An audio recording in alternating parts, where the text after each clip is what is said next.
Hey everyone, Firescale Audiobooks here. If there's a novel you'd love to hear more of, you can support us on Patreon or Ko-fi. Depending on your tier, I'll make extra parts just for the stories you're most excited about.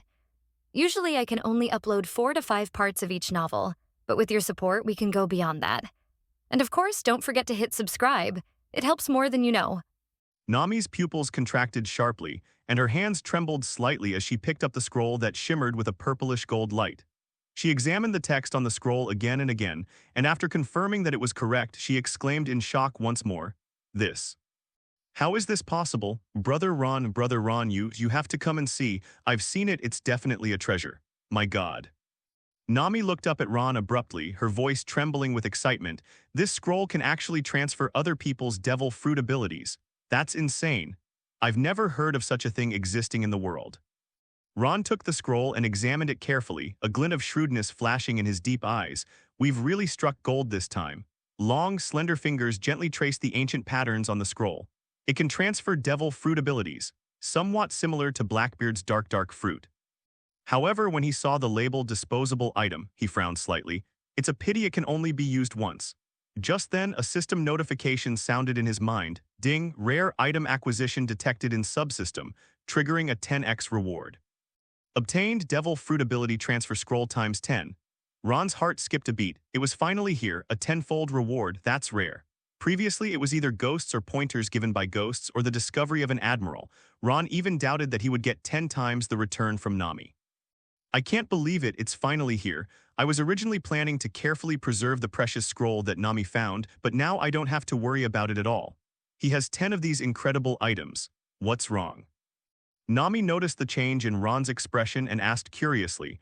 Ron smiled mysteriously. "It's nothing, I just feel. There's no need to keep this scroll. Converting it into strength as soon as possible is the best choice." At the same time, Chopper, who had just finished bandaging Dalton's wound, curiously approached. He stood on tiptoe, his little blue nose twitching. What's this? It looks so pretty." Nami crouched down, excitedly showing Chopper the purple gold scroll. "This is an incredibly powerful treasure." She lowered her voice and said mysteriously, "It can transfer other people's devil fruit abilities." What? Chopper took 2 steps back in shock, covering his mouth with his little hooves. Transfer devil fruit power." His large eyes were filled with disbelief. "Doesn't that mean it can also take away my abilities?" Chopper was shocked. If his powers were taken away, he would truly turn back into a speechless reindeer. Ron chuckled as he watched Chopper's exaggerated reaction. He looked up at the gradually clearing sky in the distance, already calculating the best time to use the scrolls. With these incredible items, the journey ahead will be much smoother. However, right now there is a pretty good ability. Nami suddenly looked at Chopper as if she remembered something. "By the way, Chopper, have you packed your luggage? We're about to set off." Chopper, as if waking from a dream, hurriedly ran towards the castle. I'll go get it right now." She took a couple of steps, then suddenly stopped, turned around, and shouted, her face flushed. "It's not because I want to go with you that I'm in such a hurry, idiot." Just then, Luffy and Vivi, who had been hiding behind a snowdrift and peeking, finally couldn't contain themselves and rushed over in a swarm. "Hey, we heard you." Luffy craned his neck and leaned close to Nami, his rubber face almost touching the purple gold scroll. "A scroll that can steal someone else's devil fruit power? Really?" Usopp's long nose twitched exaggeratedly and his eyes nearly bulged out. "Good heavens, does that mean we can just steal anyone's ability if we want it? That's so unfair." Vivi stared in shock at the scroll in Nami's hand. "That's an outrageous ability, so amazing." Nami proudly waved the scroll in her hand. "That's right, with this scroll I can transfer the abilities of any devil fruit user to myself." Sanji's cigarette fell to the ground with a thud. He stared intently at the scroll in Nami's hand, his eyes gleaming with an unprecedented light. "Miss Nami, you mean anyone's ability will do?" Sanji immediately became extremely excited. "Because his dream is to master the power of the clear fruit, but I was always worried that someone else would get it, so I was always anxious and uneasy. But now, everything has changed, transparent fruit." His voice trembled with excitement as he looked at Nami and asked again, "Then the clear fruit I've always dreamed of. No matter who eats it, I can get it back." Nami winked mischievously. "Theoretically, it really is possible." Although Zoro appeared calm, his grip on his sword tightened unconsciously. HMPH. If I come across a suitable swordsman sword fruit, I might as well give it a try. However, the next second, Sanji suddenly deflated like a punctured balloon. "But Miss Nami only has one scroll, right?" He clutched his blonde hair in anguish. So many people want it. Nami nodded. There was only one, and it was a one-time use item. Sigh. Sanji dejectedly picked up the cigarette butt from the ground. Looks like I'll just have to keep getting beaten up and try to get as many invisibility ability trial cards as possible. Just as everyone was expressing their regret, Ron suddenly chuckled. Who said there was only one? Then a system light screen appeared before my eyes, and with a tap, 10 purple gold scrolls appeared in my hand. In the sunlight, 10 scrolls, gleaming with a mysterious purple light, were neatly stacked in his hands, radiating a breathtaking purple glow. They were so tempting. The reward is doubled this time. Ron's lips curled into a slight smile. While Nami received the scroll, I also got 10. WH. What? Everyone exclaimed in unison, the sound so loud that the snow on the castle fell in a flurry. Sanji's reaction was the most exaggerated. He immediately knelt down, cupped his hands to his heart, and his eyes shone with hearts. Captain Ron. I love you to death. He then lunged forward to kiss Ron's boots. Get lost. Ron kicked him away disdainfully, but his eyes were filled with amusement. Luffy, Chopper has a devil fruit ability, so that's fine. Nami has her own, and everyone else can get one at most. The rest should be saved for emergencies. Usopp danced with excitement. Awesome, I'm going to find the most powerful devil fruit ability. Luffy tilted his head and thought for a moment. I still prefer my gum fruit. Zoro cautiously accepted the scroll. This should be used with care. Vivi stared in surprise at the scroll in her hand, then looked excitedly at Ron. I have one too. Ron nodded. Of course we're friends, aren't we? Friends. Waiwei's beautiful eyes welled up with tears as she stared blankly at the scroll in her hands, deeply moved. Yes, we're friends, friends for life. Tilde. Seeing Waiwei's touched expression, he had achieved his goal. Regardless of whether she would agree to board the ship later, he would consider it an investment. Just then, Chopper, having packed his bags, came running over, dragging a small bundle. I'm ready. Seeing the crowd gathered together, holding the purple gold scroll, he said with lingering fear, what a terrifying scroll. Just as Nami was about to put the purple gold scroll into her pocket, Ron reached out and gently pressed down on her wrist. He turned to look at Wapol, who was bound hand and foot and unconscious, a glint of shrewdness in his eyes. Don't put it away yet, there's a ready-made ability to transfer it right here. Huh. Nami followed his gaze, wrinkling her nose in disgust. You mean this disgusting man in the metal bucket? His abilities? She shuddered as she recalled the scene of Wapol swallowing cannons with his enormous mouth. Eating all sorts of weird things with your mouth, that's disgusting, I don't want to. Ron couldn't help but laugh out loud. Who told you had to use your mouth? He pointed to Wapol's exaggeratedly large, barrel-like body. He just has a habit of swallowing things with his mouth. Actually, users of the gluttony fruit can use any part of their body to touch and devour objects. Seeing that Nami was still somewhat skeptical, Ron lowered his voice and offered a very tempting condition. And with this ability, you'll never have to worry about your figure going out of shape. He looked at Nami meaningfully. Ability users can devour themselves, burning off excess fat and maintaining a perfect physique at all times. Nami's eyes lit up instantly as if she had seen a pile of treasure. What? There's such a good thing. She gripped the purple gold scroll tightly and rushed to Wapol in 3 strides. I'm taking this ability, nobody can take it from me. Usopp muttered to himself from behind. His face changes faster than turning the pages of a book. Without hesitation, Nami unfurled the purple gold scroll and, following the instructions, placed it on Wapol's forehead. A brilliant purple gold light erupted, and the ancient runes on the scroll began to writhe as if alive, traveling along Wapol's body. It's starting, Ron reminded him. Concentrate on visualizing the transfer of abilities. Nami closed her eyes tightly and gripped the scroll firmly in her hands. Strands of purple energy were drawn from Wapol's body and slowly flowed into Nami's body through the scroll. Wapol convulsed in agony while unconscious, and his barrel-like body was visibly returning to normal. When the last bit of energy was transferred, the purple gold scroll turned to ashes with a snap, and Nami slowly opened her eyes, feeling the new power surging within her. It worked. Nami hesitated, extending her slender right hand and gently touching a pebble on the ground with her fingertips. The instant they made contact, a shocking scene unfolded. The stone, like chocolate melted by high temperatures, rapidly melted along her fingertips and was absorbed into her body. Even more miraculously, her right hand immediately developed a grayish-white stone-like luster, and her entire palm turned into hard rock, completely possessing the characteristics of stone. Oh my god. Nami exclaimed, trying to tap the ground with her petrified right hand, producing a dull thump sound, but she felt no pain at all. She excitedly swung her stone fist, smashing it into a nearby tree trunk.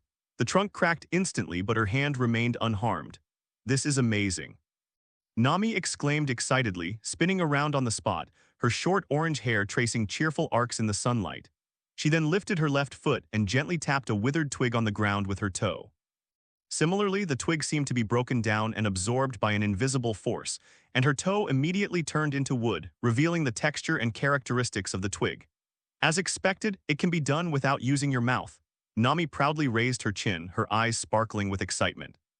She looked alternately at her petrified right hand and wooden left foot. This ability is so convenient.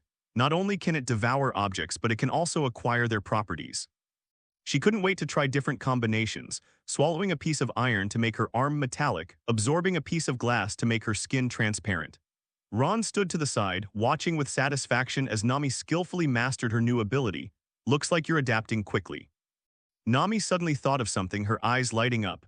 Wait, if I could absorb different materials. She quickly pulled a gold coin and a diamond from her pocket and absorbed them with her left and right hands respectively. Her hands immediately shimmered with a metallic luster, her right hand glittered with gold, while her left hand reflected a dazzling array of 7 colors. That's awesome! Nami clapped her hands excitedly, the gold and silver clattering together with a pleasant sound. From now on, if we encounter any danger, I can turn into an impenetrable fortress. Usopp stared in disbelief. This is way too unfair. Sanji looked on in shock, to be able to devour everything, to control everything this. Zoro unusually agreed, it's definitely a useful ability. Vivi exclaimed in shock, that's amazing, to actually control the power of something it's devouring. Ron nodded in satisfaction, reshaping, shall we? Nami understood, placing her hand on her waist, swallow the excess fat. Her figure began to subtly change, her waist became more slender and her curves became more perfect. When she opened her eyes again, she radiated a dazzling glow. This ability, it's amazing. Nami looked at her hands with delight, then her eyes lit up as if she had just thought of something. Wait, so it seems. She glanced slyly at Ron, if we find treasure later, can't I just swallow it and take it with me? Ron couldn't help but chuckle. It really works, and it can even be separated from the body intact, which is very convenient. Great, now we don't have to worry about not being able to take all that treasure with us. Chopper, standing to the side, was completely stunned. His little hooves covered his mouth as he exclaimed, it didn't cause any damage to the body, a medical miracle. Sanji's eyes turned into hearts and blood gushed from his nose. Perfect. The perfect Nami has become even more perfect. I'm so envious of people who can eat anything and never gain weight. Vivi was truly envious. Every girl wants to never gain weight. Nami looked at her hands in surprise. So this was the power of the devil fruit. It was truly powerful. The power of the gluttony fruit has many uses. It can also combine various materials to create entirely new things. In short, as long as it is developed, it will have many ingenious applications. Yes, thank you, Brother Ron. Nami smiled sweetly. If Ron hadn't explained, she might have really missed out on this ability. Just as everyone was cheering, Wapol, who had been unconscious, suddenly convulsed and woke up. He opened his eyes and saw the celebratory scene before him. Enraged, his face turned ashen. He roared, shut up, all of you, I'll devour you all right now. He habitually opened his gaping maw and lowered his head to bite the ropes binding him. However, after biting for a long time, the rope didn't budge, and the expected devouring ability didn't activate at all. Wapol was stunned and tried a few more times in disbelief, but only managed to bite into a mouthful of hemp rope.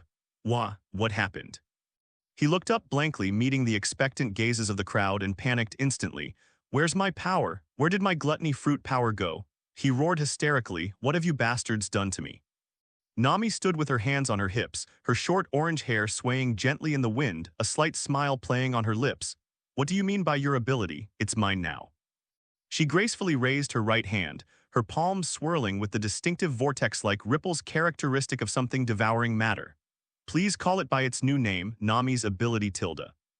Before Wapol could react, Nami lunged forward, grabbing his collar with her left hand while simultaneously pressing her right hand against a towering ancient tree nearby. Her right hand instantly turned to wood, merging with the tree. Devour and merge. Under everyone's astonished gaze, Wapol's body seemed to be pulled by an invisible force, slowly sinking into the thick tree trunk. He struggled in terror, but could only watch helplessly as his limbs and torso gradually merged with the tree. No, stop, I am the king. I command you, Wapol's shouts abruptly ceased, leaving only a head protruding from the tree trunk, forming a human tree sculpture. Dalton and Chopper stared in disbelief at the scene, their jaws practically dropping to the floor. The surrounding villagers also gathered around, unable to believe their eyes. Nami clapped her hands, admiring her masterpiece with satisfaction. From now on, the Drum Kingdom will no longer have Wapol, that tyrant. She turned to the crowd. It's just that we now have one more exhibit, the Walpo tree. From now on, anyone can come here and express their disdain for this evil king. A few seconds of silence followed, then a deafening roar of cheers erupted. We're free, we're finally free. Thank you, Miss Nami. This tree should be protected and turned into a tourist attraction. With tears welling in his eyes, Dalton knelt on one knee and bowed to Nami. You gave the Drum Kingdom new life. Chopper covered his mouth with his little hooves, his eyes brimming with tears. Nami, she's so cool.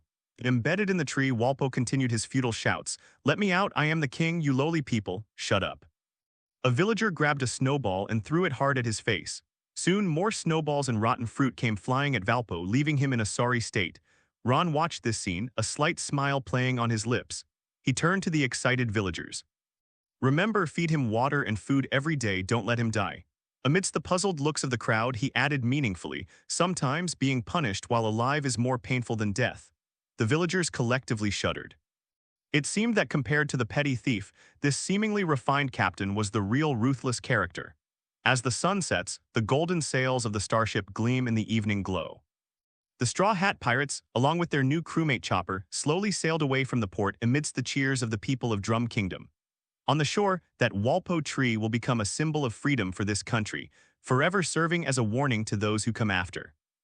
The next morning, golden sunlight shone on the gilded railings of the starship, refracting a dazzling light. Chopper excitedly leaned his whole body against the ship's railing, his big round eyes sparkling with surprise, his little blue nose twitching incessantly, as if trying to memorize every detail of this dream ship. This is too luxurious. Chopper's little hooves carefully stroked the jewel-encrusted armrests, as if afraid of damaging this priceless decoration. When he was led to the medical room, he was speechless with astonishment.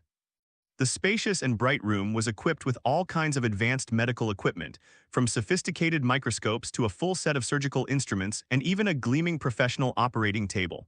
Are all of these for me? Chopper's voice trembled slightly as he turned and bowed deeply to Ron, his little hooves nervously clutching his pink hat. Thank you so much. I never imagined I'd see such professional medical equipment on a pirate ship. Ron smiled and helped Chopper up. No need to be so polite. Now that you're on board, you're our most important partner. He ruffled Chopper's fluffy head. These are things you should do for your friends. Hey, Chopper, Luffy suddenly pounced from behind, his rubber arm wrapping around the little reindeer's neck. Forget about all those bottles and jars. Let's have a barbecue. I caught a super big fish. Upon hearing the words barbecue, Chopper's ears immediately perked up and his eyes lit up. Really? We're having a barbecue now? Although he tried to remain composed, his constantly wagging tail betrayed his true feelings. Of course. Luffy laughed, grabbing Chopper and running towards the deck. Sanji's already prepared the seasoning. Soon, a barbecue grill was set up on the deck. Sanji gracefully flipped the grilled fish, sprinkling it with special spices from time to time, and the enticing aroma filled the entire cabin. Usopp was exaggerating their previous adventures to Chopper, who was filled with shock. Zoro leaned against the mast, drinking and watching the lively scene. However, he still muttered every now and then, "All right, you've had your fill of showing off on Chopper." Usopp blushed immediately. Hey, don't talk nonsense. My observation haki is really strong. Cut. Princess Vivi was also caught up in the joyful atmosphere, showing none of the reserve one would expect from a royal heiress. She proactively helped prepare the tableware, her long blue hair shimmering in the sunlight, her face beaming with a genuine smile. What an incredible pirate crew. Completely unlike any other pirate crew I've ever seen. Nami was using her new ability to chill everyone's drinks. She swallowed several ice cubes to keep her arms cold, while Ron sat on the ship's railing watching his playful companions with great satisfaction. Get stronger quickly. The stronger you become, the stronger I will become. Dinner's ready. Sanji gave the order, and everyone immediately sat around the makeshift long table. Luffy eagerly grabbed a grilled fish and stuffed it into his mouth, refusing to let go even though it was burning him.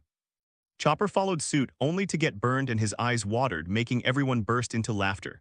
Cheers, Ron raised his glass. Welcome our new ship's doctor, Tony Chopper. Cheers. Everyone responded in unison, the glasses clinking together with a crisp sound.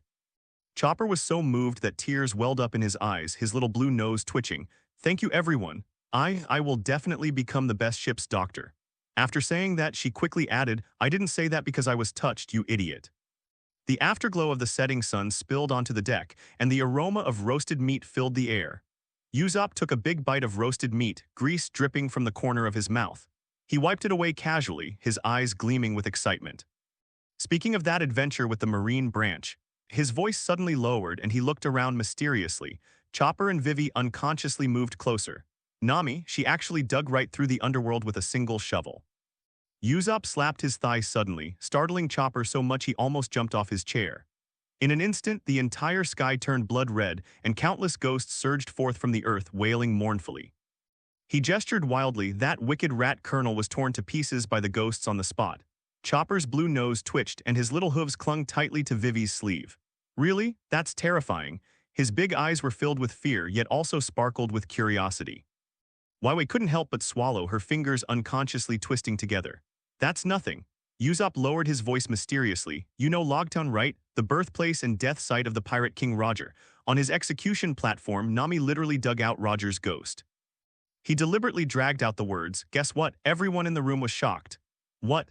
Chopper and Vivi exclaimed in unison, causing Luffy, who was enjoying his meal, to look up curiously.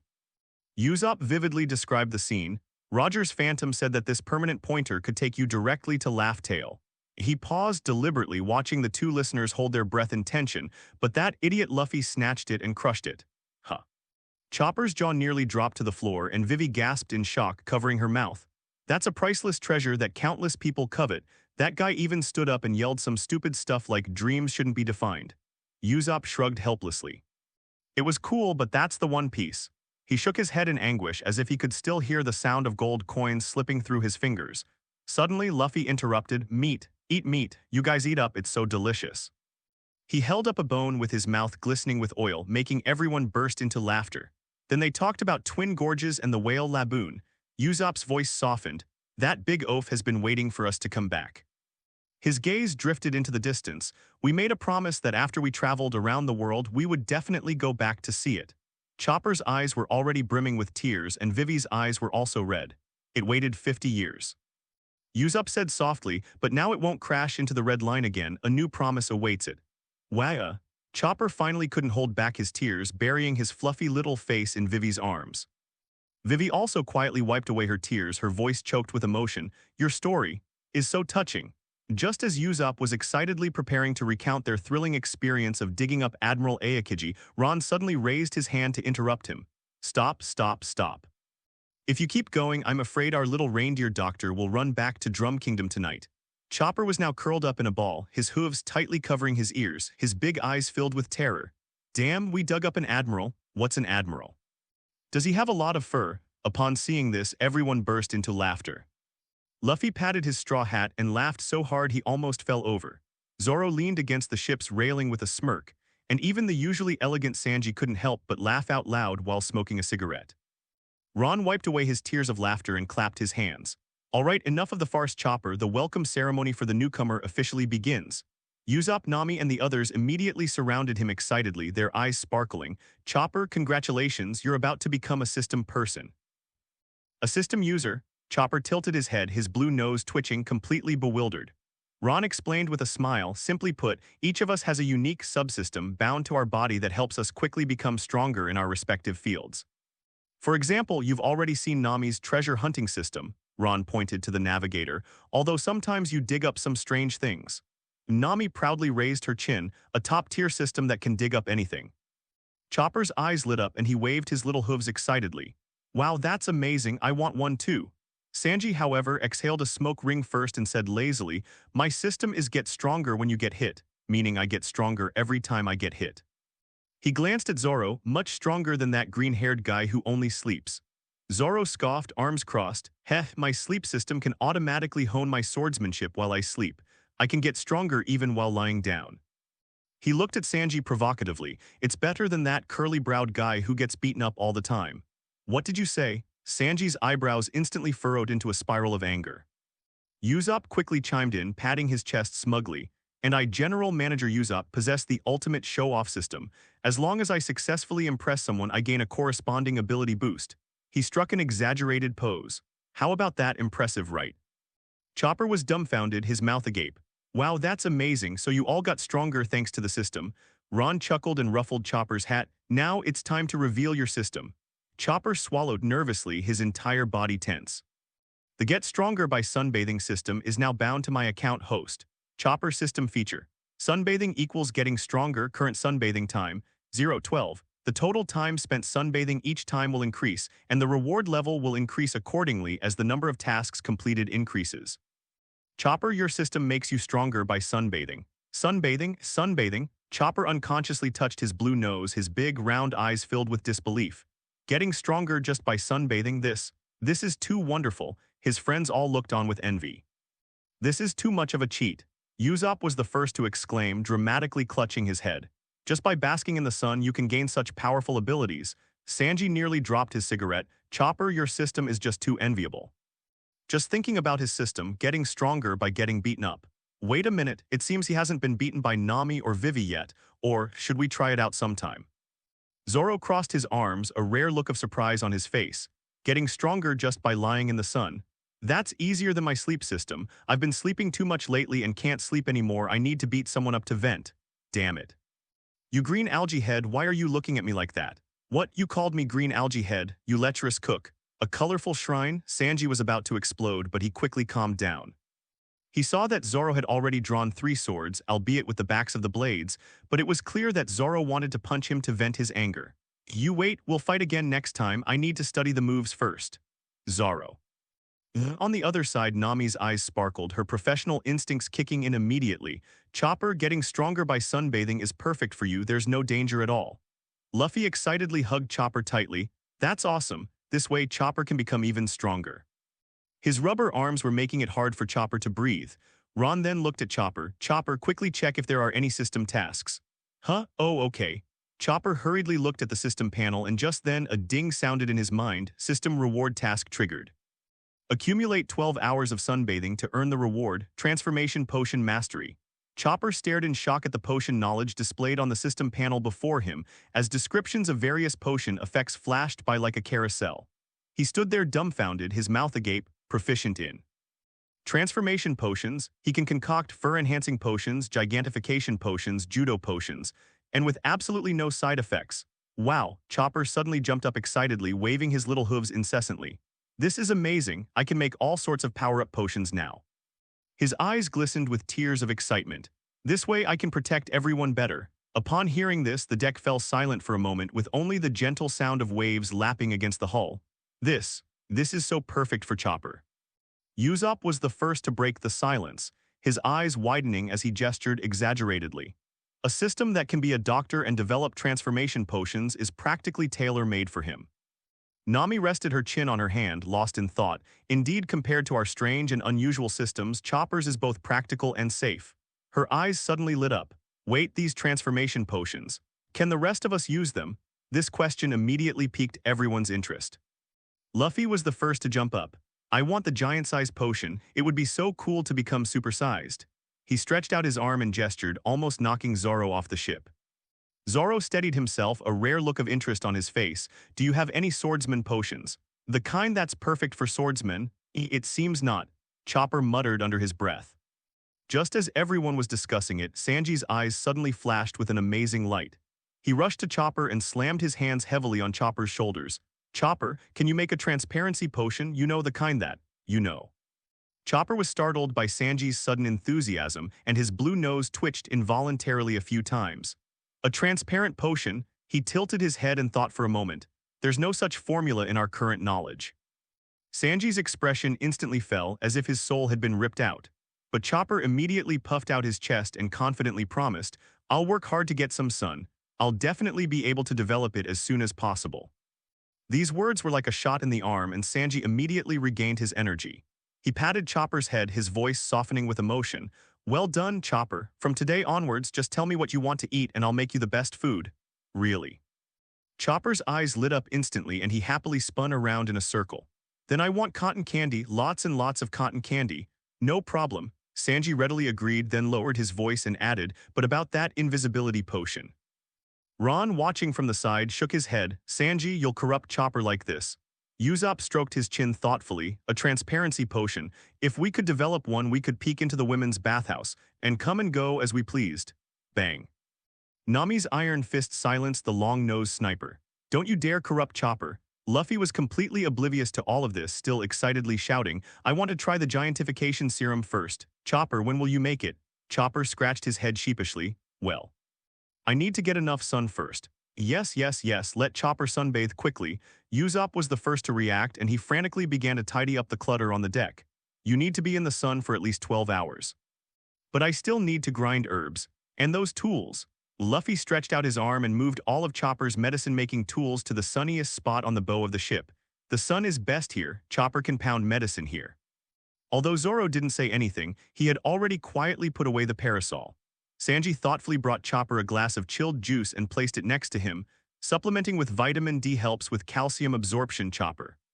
Chopper's eyes welled up with tears, his little hooves gripping the pestle tightly. Everyone, I'll definitely do my best.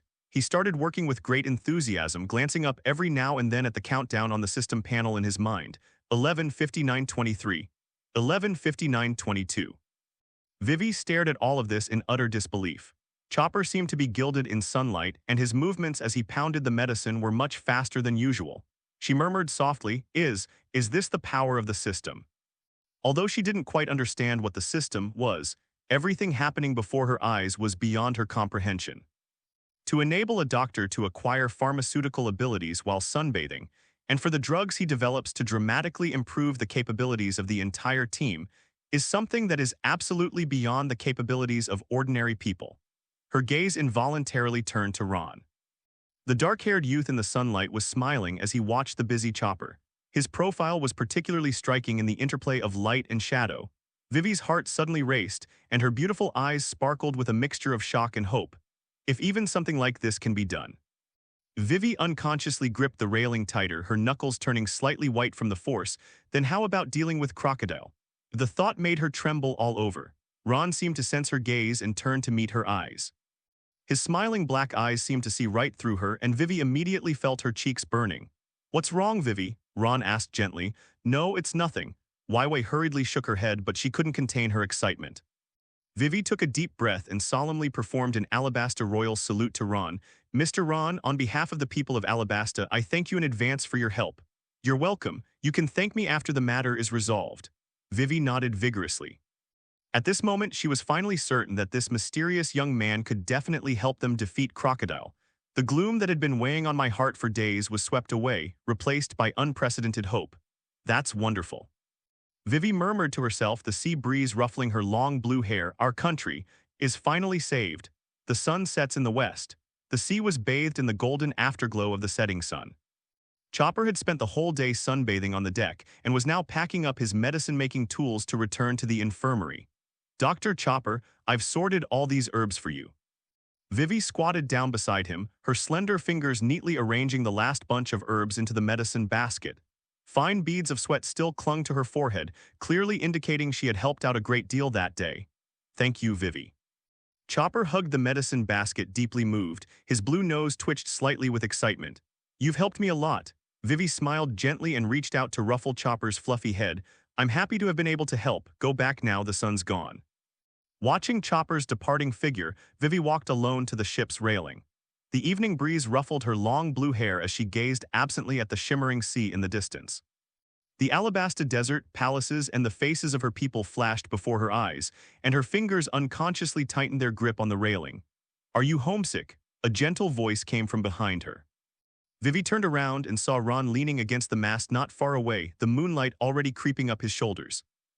Waiwei nodded gently, her voice slightly choked. I wonder how the situation is back home now. Ron walked over to her and they looked together at the horizon. After a moment of silence, he suddenly spoke. Vivi, how about officially joining us?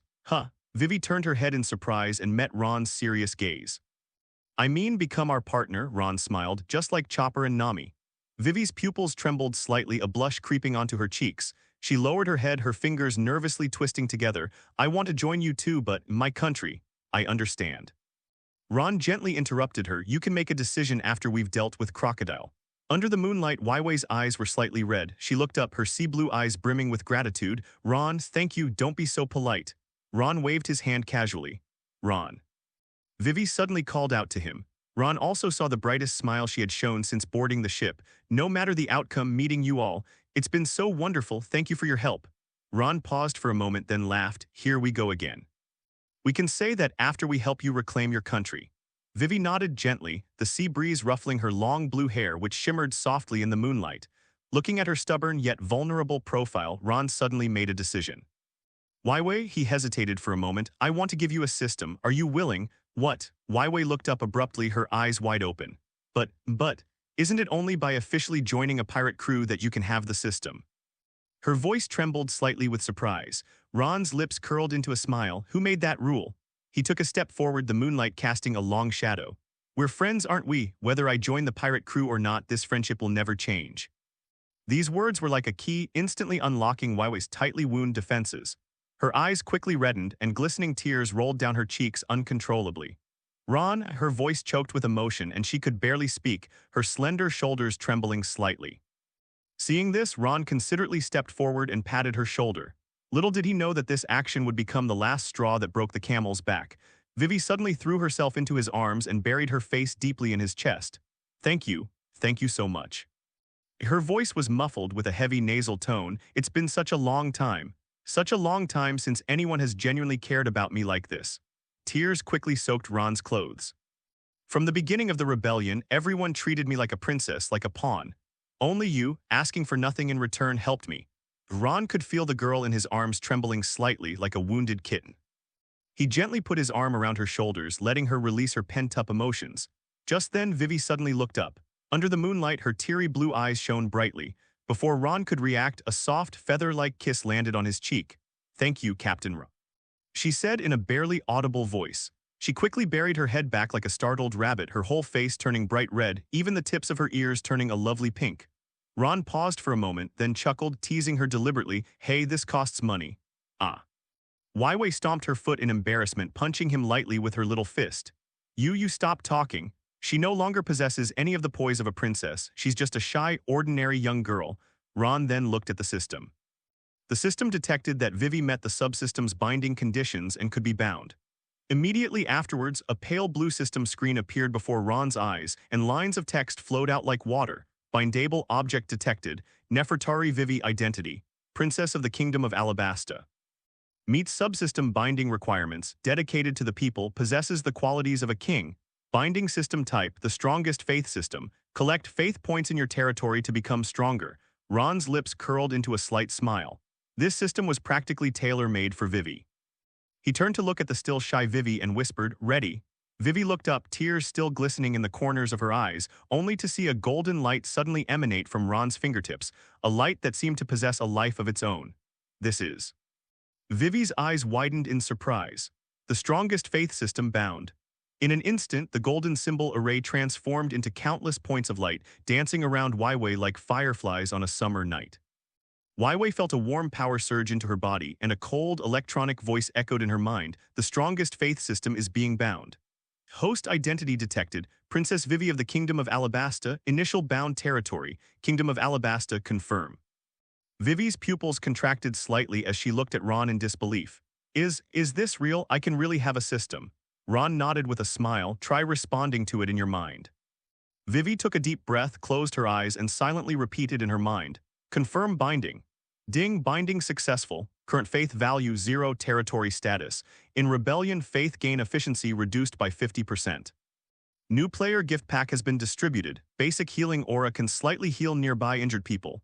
Waiwei suddenly opened her eyes. She felt a strange power flowing through her body. She raised her hand and a faint green halo appeared in her palm. I really have a system. Vivi's voice trembled with excitement. She looked repeatedly at her palm. This halo. I can use it to heal my wounded citizens. Under the moonlight, Vivi's face blossomed into a radiant smile and hope rekindled in her sapphire-like eyes. She suddenly turned around and gave Ron a big hug. Ron, I don't know how to thank you.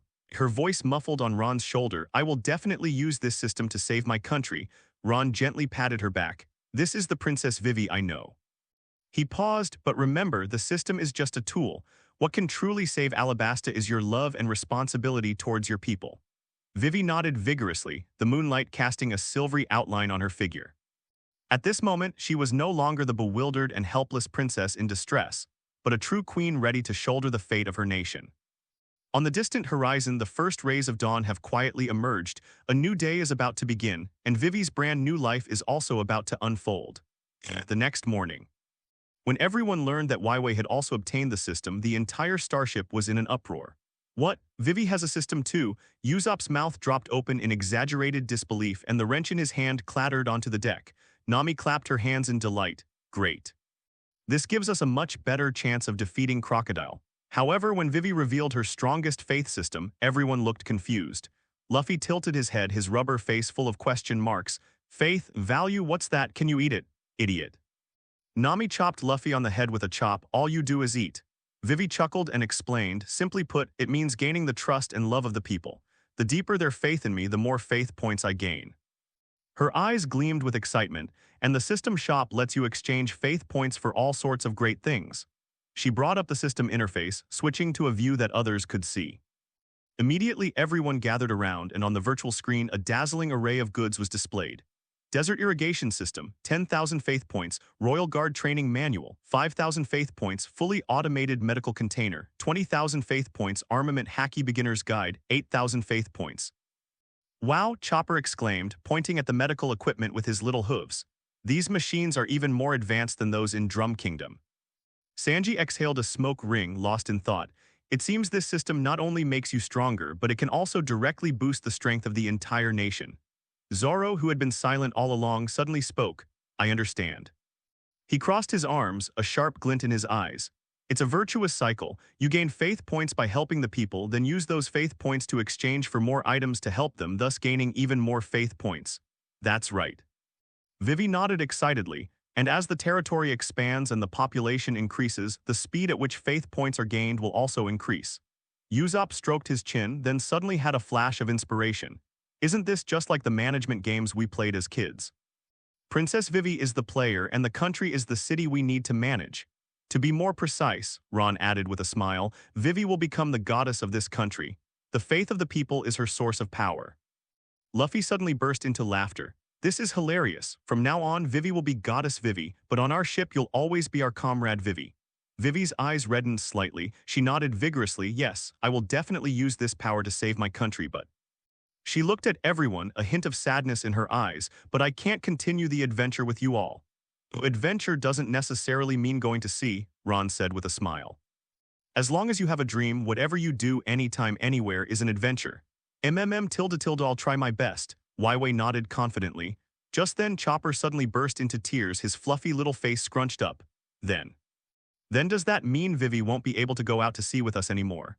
His blue nose twitched, and large tears rolled down his cheeks. These words were like a stone thrown into a calm lake, instantly freezing the cheerful atmosphere on the deck. The group exchanged bewildered glances as if they were just realizing what had happened. As a princess of a nation, Vivi must eventually return to her kingdom. Nami was the first to recover. She knelt down and gently wiped away Chopper's tears, saying softly, Chopper, Vivi has responsibilities she must bear. But, Chopper sobbed, his little hooves gripping Vivi's skirt tightly, as if afraid she would disappear at any moment. Zoro leaned against the mast, his voice unusually gentle. Idiot Chopper, it's not like we'll never see each other again. Sanji exhaled a smoke ring, unusually not contradicting Zoro. Yeah, as long as Vivi is doing well, we should be happy for her. He looked at Huawei, a gentle smile in his eyes. No matter what, you'll always be an important friend to us. Luffy suddenly burst into laughter, patting Chopper's back forcefully. Don't cry, we promise to meet again.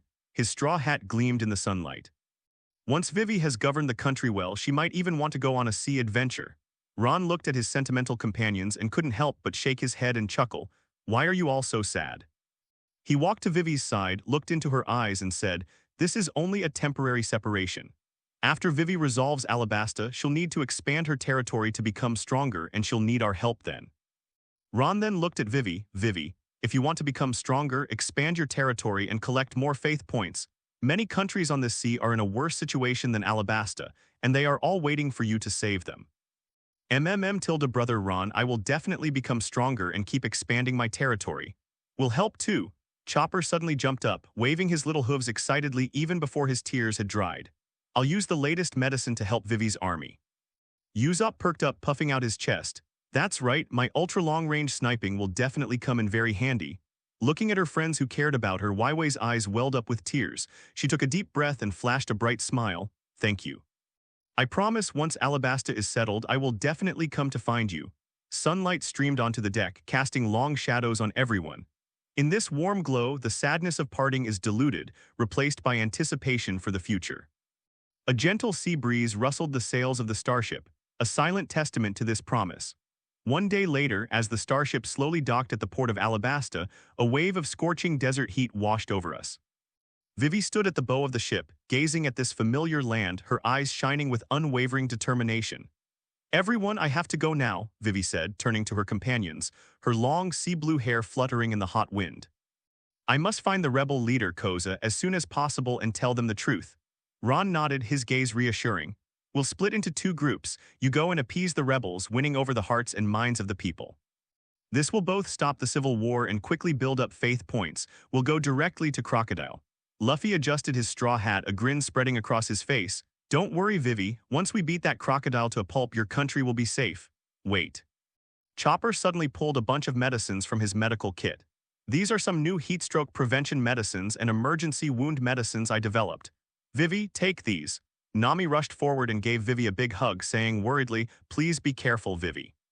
Vivi accepted the gifts from her friends, too moved to speak. She took a deep breath, her beautiful eyes sparkling. I swear in the name of the Neferutari family, I will stop this pointless war. Hey, why all the formality? Sanji exhaled a smoke ring, his eyes full of concern. Remember to protect yourself, Princess Vivi. Zoro, clutching his three swords, unusually instructed, signal if you encounter any trouble and we'll be there immediately. Usopp patted his chest, that's right. If you encounter danger, just mention my title as the King of Snipers. Vivi stopped crying and started laughing. She glanced at her companions' faces one last time, then turned and jumped off the ship's side. Riding on her Karoo duck, she kicked up a cloud of dust and sped away. Soon, Vivi's figure had just disappeared into the desert heatwave, and the group was preparing to discuss their next move. Luffy was scratching his head in frustration, wondering, the desert is so big, where could Crocodile be hiding? Usopp had already pulled out a crumpled map and was studying it with Nami, their heads huddled together. Ron was about to speak when he suddenly frowned, his gaze flashing like lightning as he looked towards the sand dunes ahead. A cold smile curled at the corner of his lips. No need to look anymore, they've already delivered themselves to our doorstep. Upon hearing this, everyone immediately became alert. Zoro's hand was already on the hilt of his sword, and Sanji's cigarette swished halfway around his lips. Two figures slowly emerged from the sand dunes ahead. The man walking in front sported an exaggerated afro and wore sunglasses. He was Mr. 5 from Baroque Works. The blonde woman floating beside him holding a parasol was Miss Valentine, who could manipulate weight. It's like finding a needle in a haystack, Mr. 5 drawled in an unsettling tone. We're on the boss's orders to hunt down that runaway princess, and you pirates dare to interfere in Baroque Works' affairs. Miss Valentine gracefully twirled in the air, her parasol swaying gently. Today I'll show you what the price is for ruining our plans. A brief silence fell on the deck. Chopper, hiding behind Sanji's legs, whispered, they look so scary. Ron frowned. Are these two guys that confident? Just as Ron was about to speak, Luffy's exaggerated exclamation suddenly rang out from the deck. Whoa, my god-level choice mission is complete. Everyone was startled by the sudden shout and turned to look at Luffy. Luffy stared wide-eyed, his face filled with disbelief, his hands still in an exaggerated pose of clutching his head, intently listening to the system's voice. Ding! A crisp system notification sound rang in Luffy's mind. God-level choice quest completed. Reward, Conqueror's Haki Awakening Beginner in an instant. An unprecedented power surged into Luffy's body like a tidal wave. His pupils contracted slightly, and a flood of knowledge about the application of Conqueror's Haki suddenly surged into his mind. How to release it, how to control it, how to target it. This is Conqueror's Haki. Luffy looked down at his hands, his voice trembling with shock. I can actually use it like this. Zoro keenly noticed the change in Luffy and frowned, asking, hey Luffy, are you alright? Luffy suddenly looked up, his eyes gleaming with excitement. I've awakened Conqueror's Haki, even though it's only at the beginner level, but... He gestured wildly, I can just use Haki to knock out those with weak wills. Or it might be someone weaker, but some stronger individuals can't be stunned. A sudden silence fell over the deck. Everyone stared wide-eyed, even the usually composed Ron showed a surprised expression. What? Usopp's jaw nearly dropped to the floor. Just consciousness. That's way too much of a cheat. Nami covered her mouth. One in a million conquerors hacky. Luffy, you actually awakened it. Chopper's little hooves trembled incessantly. Wow, so amazing, as expected of Luffy. Sanji nearly dropped the cigarette he was holding. Hey, does this mean we won't have to fight any more grunts? Ron also received a tenfold return and awakened Conqueror's Haki. However, it's not beginner level, it's intermediate. After a brief familiarization, Ron realized just how domineering he was now, and he had also mastered techniques like the entanglement skill. Conqueror's Haki. It certainly befits the captain's status, Ron added thoughtfully, but at the initial stage, it's probably impossible to precisely control the range and target. Luffy scratched his head and laughed heartily. Haha, brother Ron, you're the real captain, but the system says that right now you can only stun some of the weaker guys. He suddenly clenched his fist, a fighting spirit igniting in his eyes, but I will definitely become stronger. Mr. Five and Miss looked grim on Valentine's Day, staring intently at the group of people in front of them as they excitedly discussed something called Conqueror's Haki. The veins on their foreheads bulged and their faces grew increasingly grim. Hey, you bastards, Mr. Five's afro trembled with rage, his eyes bloodshot behind his sunglasses. How dare you completely disregard the elites of Baroque works? Miss Valentine's blonde hair stood on end, her delicate face contorted in anger. Unforgivable. You will pay the price for disrespecting us. She abruptly opened her parasol, ready to unleash her 10,000-kilogram crushing attack. Mr. Five was also frantically blowing his nose, preparing to unleash an explosive snot. Die. Hey, hey, Luffy suddenly stepped in front of the group, his eyes sharpening beneath his straw hat. Leave these two small fry to me. Before the two could react, an overwhelming pressure suddenly erupted from Luffy, in an instant. The entire starship trembled slightly, and the dust on the deck was stirred up by an invisible force forming a small whirlwind. Domineering, kingly, aura domineering, the overwhelming power as if it were tangible transformed into a hurricane and crashed towards the two agents. Mr. Five's afro was instantly blown straight up and his sunglasses shattered with a crack. Miss Valentine's blonde hair was all upside down and her parasol was torn to shreds. What is this, Mr. Five's pupils shrank to pinpoints, his facial muscles twitched uncontrollably, he felt as if a 1,000-pound weight was pressing on his chest, and even breathing became difficult. Miss on Valentine's Day immediately knelt on the ground, her exquisite makeup ruined by cold sweat. Number, impossible. What kind of ability is this? Their faces turned deathly pale at a visible speed, their eyes rolling uncontrollably upwards. Finally, with two thuds, they collapsed onto the deck like two puddles of mud, completely unconscious. Quiet. The deck was completely silent, save for the sound of the sea breeze rustling the sails. Wow, ha ha ha. Usopp was the first to break the silence, cautiously poking the two unconscious men with his toe. Really, an instant kill. Chopper's blue nose twitched incessantly. Wow, amazing, he didn't even lift a finger. Zoro crossed his arms, a rare expression of appreciation on his face. Not bad, even though they're just small fry. Nami's eyes lit up as she pulled out her notebook. This ability is so useful. From now on, when we encounter grunts, we can just have Luffy use Haki, saving time and effort. Sanji exhaled a smoke ring, chuckling and shaking his head. Looks like the captain's finally starting to act like one, but the original captain is still the most composed. Ron stepped forward and patted Luffy on the shoulder. Good control, no one on the ship was affected. He glanced at the unconscious agents, but we'll have to figure out how to wake them up. We'll need them to lead the way. Luffy had resumed his usual goofy grin, rubbing his stomach and exclaiming, "Ah, I'm so hungry after the fight. Sanji, I want some meat." Meanwhile, Usopp, who was standing to the side, had already taken the sea stone handcuffs he had taken from the Marine branch in Logtown and cuffed one hand on each of theirs. Just as everyone was discussing. Nami suddenly pulled out the treasure map from her pocket and excitedly grabbed Ron's sleeve. "Ron, let's go dig for treasure." Her finger excitedly pointed to the flashing dot on the map. The treasure map has located the treasure, but her voice suddenly faltered. This location doesn't seem to be somewhere. Ron leaned closer for a better look, his brow furrowing slightly. This is the Royal Square of Alabasta. He looked up and met Nami's gaze. Both saw confusion in each other's eyes. To dig for treasure in front of everyone, that's too much. Nami bit her lower lip, her orange hair fluttering in the hot desert wind. So what should we do now? After thinking for a moment, she held up two fingers. We now have two choices. One is to go directly to the Rainlands to deal with Crocodile, and the other is to go to the royal capital to dig for treasure. Just as Ron was deep in thought, a groan came from the deck. Mr.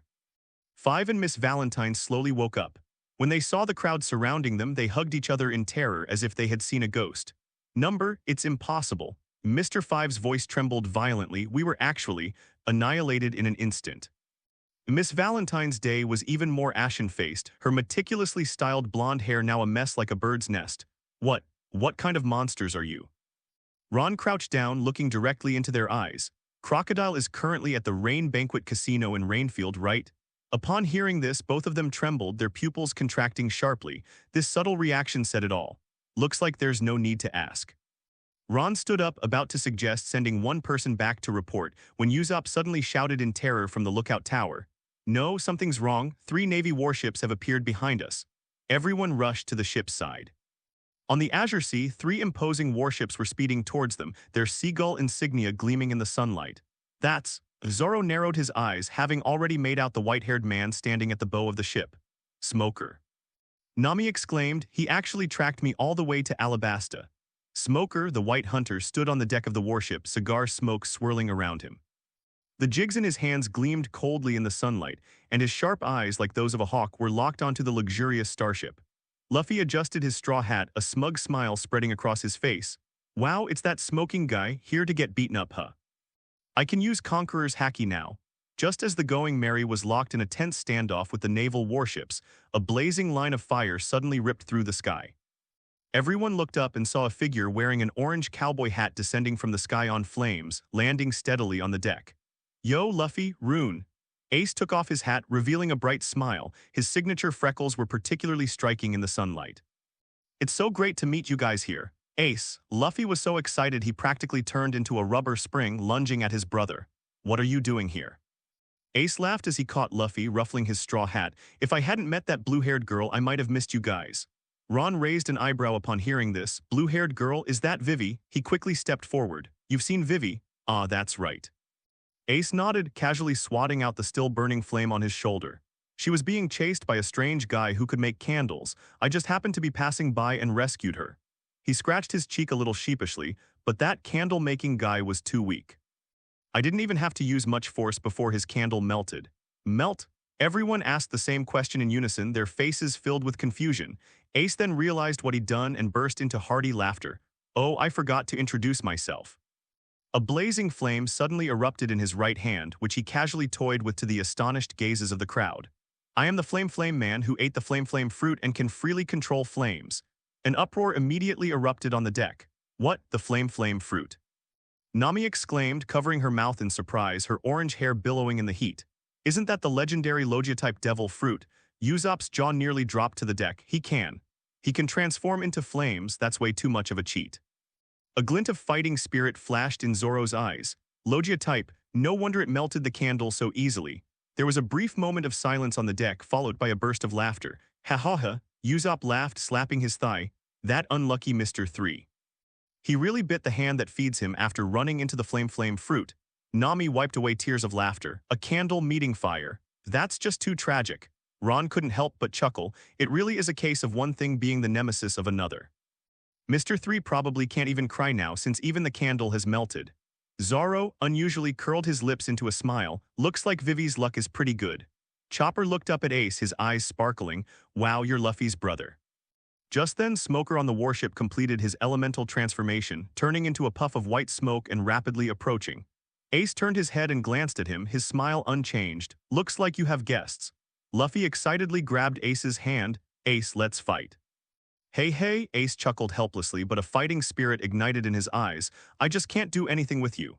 He turned to Ron. Big brother, you don't mind if I get involved too, do you? Ron gestured for him to proceed. I'd love to. It'll be perfect for this white hunter to witness the power of Fire Fist.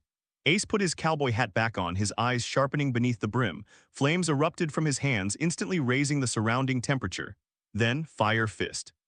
A massive torrent of fire roared out, colliding violently with Smoker's white smoke in midair, creating a cloud of steam.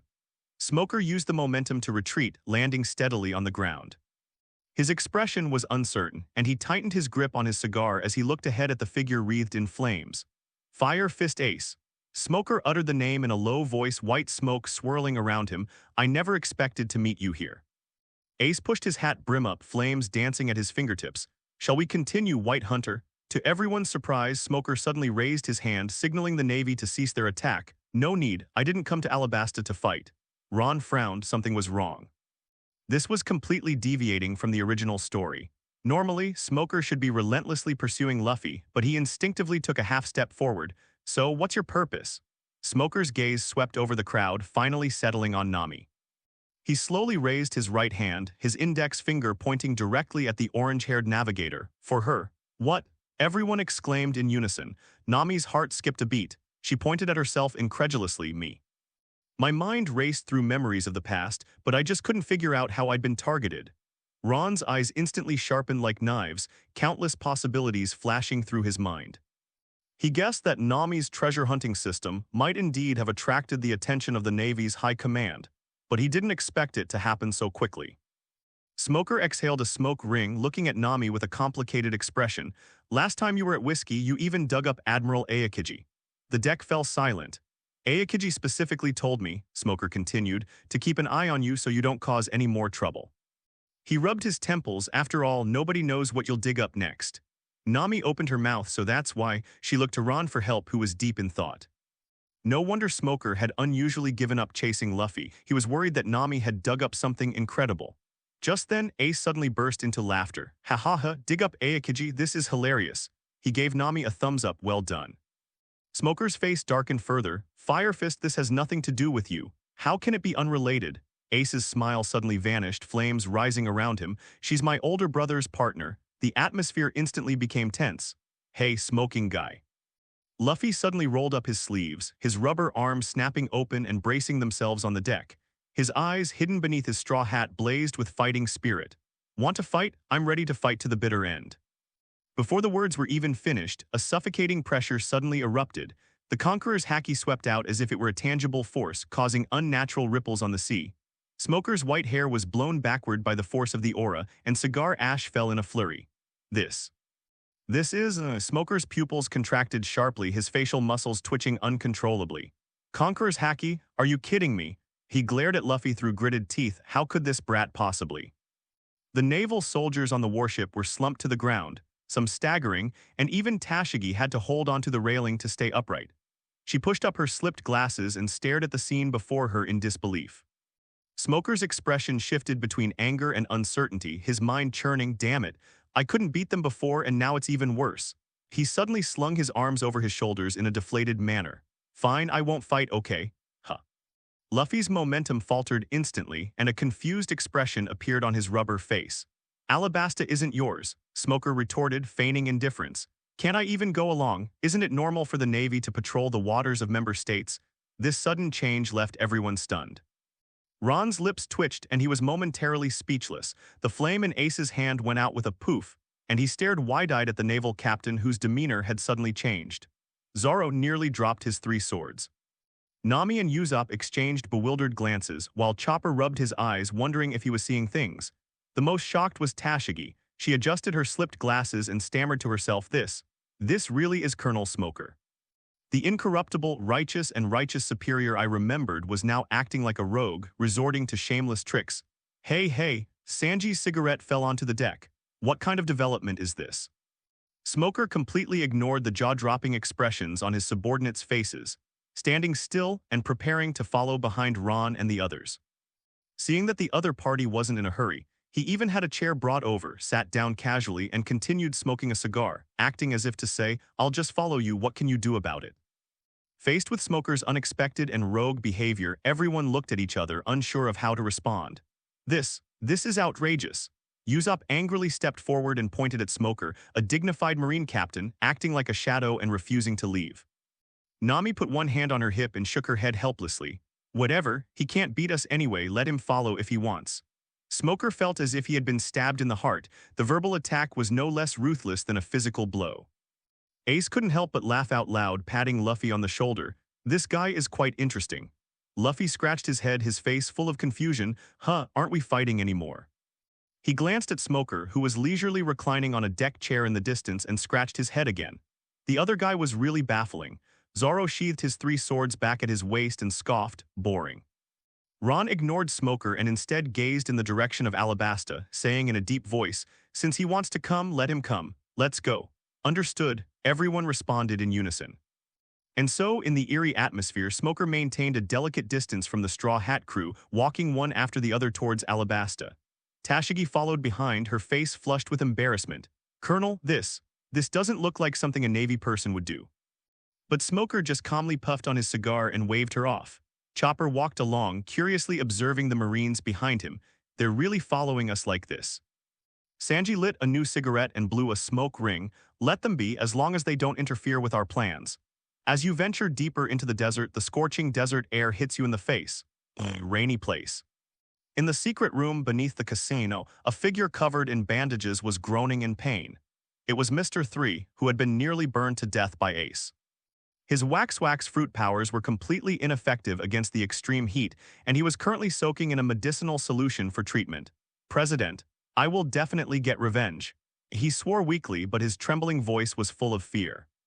At this moment, on the top floor of the casino, Crocodile's wine glass was crushed in his hand, the crimson liquid flowing down his golden hook and staining the expensive carpet a dark red. Useless, a bunch of useless trash. His furious roar shook the crystal chandelier. Mr. 3, Mr. 5, Miss Valentine, my carefully trained agents are being killed one after another. The temperature inside the office plummeted and dust swirled around Crocodile. He abruptly swept all the documents off his desk, gritting his teeth as he said, Straw Hat Boy. Fire Fist Ace, and that mysterious Ron. With each name he uttered, the scar on his face contorted more sharply. My plan has been completely ruined, huh? In the corner, Nico Robin gracefully crossed her legs, flipping through the latest wanted poster. When she saw Ron and Luffy's surnames, a strange light flashed in her deep, beautiful eyes. Deep, she murmured softly, her slender fingers gently tracing the name on the wanted poster. The candlelight cast flickering shadows on her delicate face, obscuring her expression. What are you looking at? Crocodile suddenly turned his head, his sinister gaze shooting out like a knife. Robin calmly put away the bounty poster, a professional smile appearing on his face. Just studying our opponent. She added pointedly, especially this Mr. Ron. His intelligence is shockingly scarce. Crocodile scoffed and poured himself another glass of wine, whatever their background in the Alabasta desert. He raised his glass, looking through the crimson liquid at the blazing sun outside the window. I am God. Robin smiled slightly, took a sip of her coffee, but her gaze involuntarily drifted back to the wanted poster hidden under the book, and she thought to herself, a man who commands such fear from the Navy and bears the name D, he's truly intriguing. Just then, the heavy office door was flung open and Mr. Dasbanus strode in, his usually cold face unusually showing a hint of surprise. President, breaking news. His deep voice carried a hint of unease. The Revolutionary Army has suddenly ceased its resistance. Crocodile's golden hook slammed into the desk with a click. What did you say? Even more bizarrely, Mr. One's metallic face twitched. They shook hands and made peace with the royal army. According to our informant, Princess Vivi suddenly appeared using some unknown method. Impossible. Crocodile slammed his desk shut, dust swirling violently around him. How could those stubborn rebels? And there's something even stranger. Mr. One pulled a stack of photos from his pocket. Someone took this picture. In the photo, Vivi stands in the middle of the desert, in front of a huge metal drill bit. The next photo shows that the device automatically unfolds into a giant drill bit with a diameter of nearly 10 meters, which then roars into the depths of the sand. In the last few photos, clear water gushed from the pipe connected to the drill bit, and the surrounding crowd knelt down and cheered. What the hell is this? Crocodile's golden hook trembled. They call it the desert irrigation drill. Mr. One's voice trailed off. According to eyewitnesses, Princess Vivi conjured this device out of thin air. Like magic. Outrageous, the office fell into a deathly silence. Robin had stood up at some point and was carefully examining the photos, his eyes sparkling with scholarly curiosity. Vegapunk's latest invention, Crocodile guessed with a grim face. Robin gently shook her head. If the world government possessed this technology, they would have used it to control the desert kingdom long ago. She added thoughtfully, moreover. The design philosophy of this device is completely different from that of the Navy's scientific research unit. Besides, they don't have the time or the interest for that. Damn it! Crocodile slammed his fist into the wall, causing the entire wall to instantly crumble into sand. No matter what underhanded tricks that girl used, my plan cannot be ruined by her.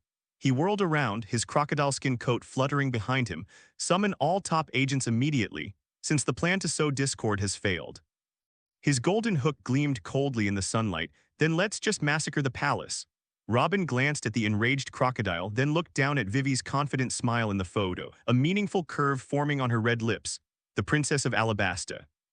Seems more interesting than I imagined. Mr. One, seeing the murderous intent emanating from Crocodile, broke out in a cold sweat and dared not utter another word. Um. President, there's one more thing worth noting. According to our intelligence, Princess Vivi was traveling with the Straw Hat Pirates the whole time, and it was only after they separated that she suddenly obtained that magical irrigation equipment. Before the words were even finished, the temperature in the office seemed to drop 10 degrees. Crocodile's face contorted in the shadows, the cigar crunching between his teeth. Straw Hat Pirates. No further explanation was needed. Everyone present understood the connection. Those damned pirates not only defeated his agents one after another, but now they've even helped Princess Vivi thwart his meticulously planned conspiracy of many years. Good, very good. Crocodile's voice was as deep as a rattlesnake in the desert, his golden hook gleaming dangerously in the lamplight. Now it's truly a fight to the death between us. Sudden, a series of blur-blur den-den mushy rings interrupt Crocodile's harsh words. Robin took out an exquisite golden den-den mushy from her pocket, and after answering the call for a moment, her deep eyes widened slightly. Interesting. She put down the den-den mushy, a playful smile curving her red lips. The navies joined in the fun too. Crocodile scoffed dismissively, cigar smoke swirling in the air. So what if we're the Navy? Don't forget, we're now one of the 7 warlords of the sea, protected by the world government. Even if an admiral were to come in person, we haven't committed any offense and they couldn't touch us in the slightest. He twirled his golden hook, his tone full of sarcasm.